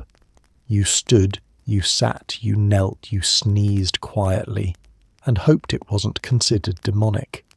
Every movement was slow, reverent, partially due to spiritual respect, mostly due to numb knees. And God help you if you yawned, or slipped, or fainted mid-sermon. The priest would pause, nod grimly, and remind everyone that the body is weak but the spirit is eternal. They'd carry you to the back, toss a little snow on your face, and then hand you a candle like you were being spiritually rebooted. The church didn't provide extra food for the poor during harsh winters. They provided prayers. Occasionally a crust of bread. If a bishop was feeling generous, he might let you eat the leftover communion wafers after he confirmed they weren't needed for an extra funeral. The friars told stories of saints who fasted for 40 days and survived on dew. You looked at your soup, saw no dew, and wondered if holiness required hallucination. And then there was candle duty. Peasants were expected to bring candles to the altar during Candlemas in February, a time of hope allegedly. But candles were expensive. You made them from tallow if you had fat left, which you probably didn't. So you scraped together grease-old wicks and optimism and presented the priest with something that smoked like a cursed twig. He accepted it. Barely. Children didn't escape either. They were paraded through snow dressed like angels, frozen little saints in training. If they cried, it was seen as resistance to holiness. If they smiled, it was probably demonic. Either way, someone got splashed with holy water and a very stern lecture about moral snowflakes. Still, for all its freezing rigidity, the church was a constant, a rhythm, a schedule. It gave you a reason to get out of bed and pretend you weren't slowly turning into a frozen soup ingredient. You knew which saints to pray to, which days to fast, which parts of the church were least windy. It wasn't comfort, but it was structure wrapped in incense and Latin you didn't understand. And when spring came barely slowly like a shy miracle, the church led the way. Bells rang a little louder, mass smelled a little less like mildew. The priest smiled once, maybe twice. You sang a hymn about rebirth while trying to remember what grass looked like, and though your fingers were still cracked and your soul still slightly soggy, you felt something dangerous creeping in hope.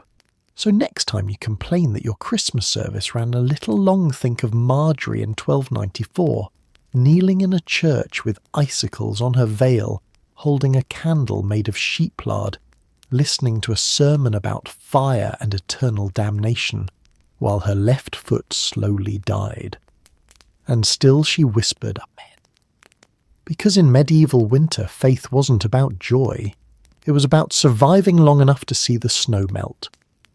You'd think spring was the happy ending, the big exhale, the long-awaited relief after surviving a medieval winter where your daily to-do list included don't die, don't freeze, and maybe don't eat your neighbour.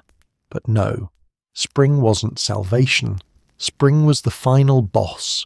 You crawled out of the snow ragged and hallucinating about bread, only to be punched directly in the face by melting chaos. The snow didn't melt kindly. It melted violently in floods, in landslides, in grimy rivers that carried away your compost pile, your firewood, and sometimes your chicken. Roofs that had barely survived the blizzards now began to collapse under the weight of wet disappointment. The thatch gave way. The mud walls wept. Your whole hut sighed and said, I was only built for mild suffering, not this slushy apocalypse. Outside the fields were either frozen solid or a lake of despair.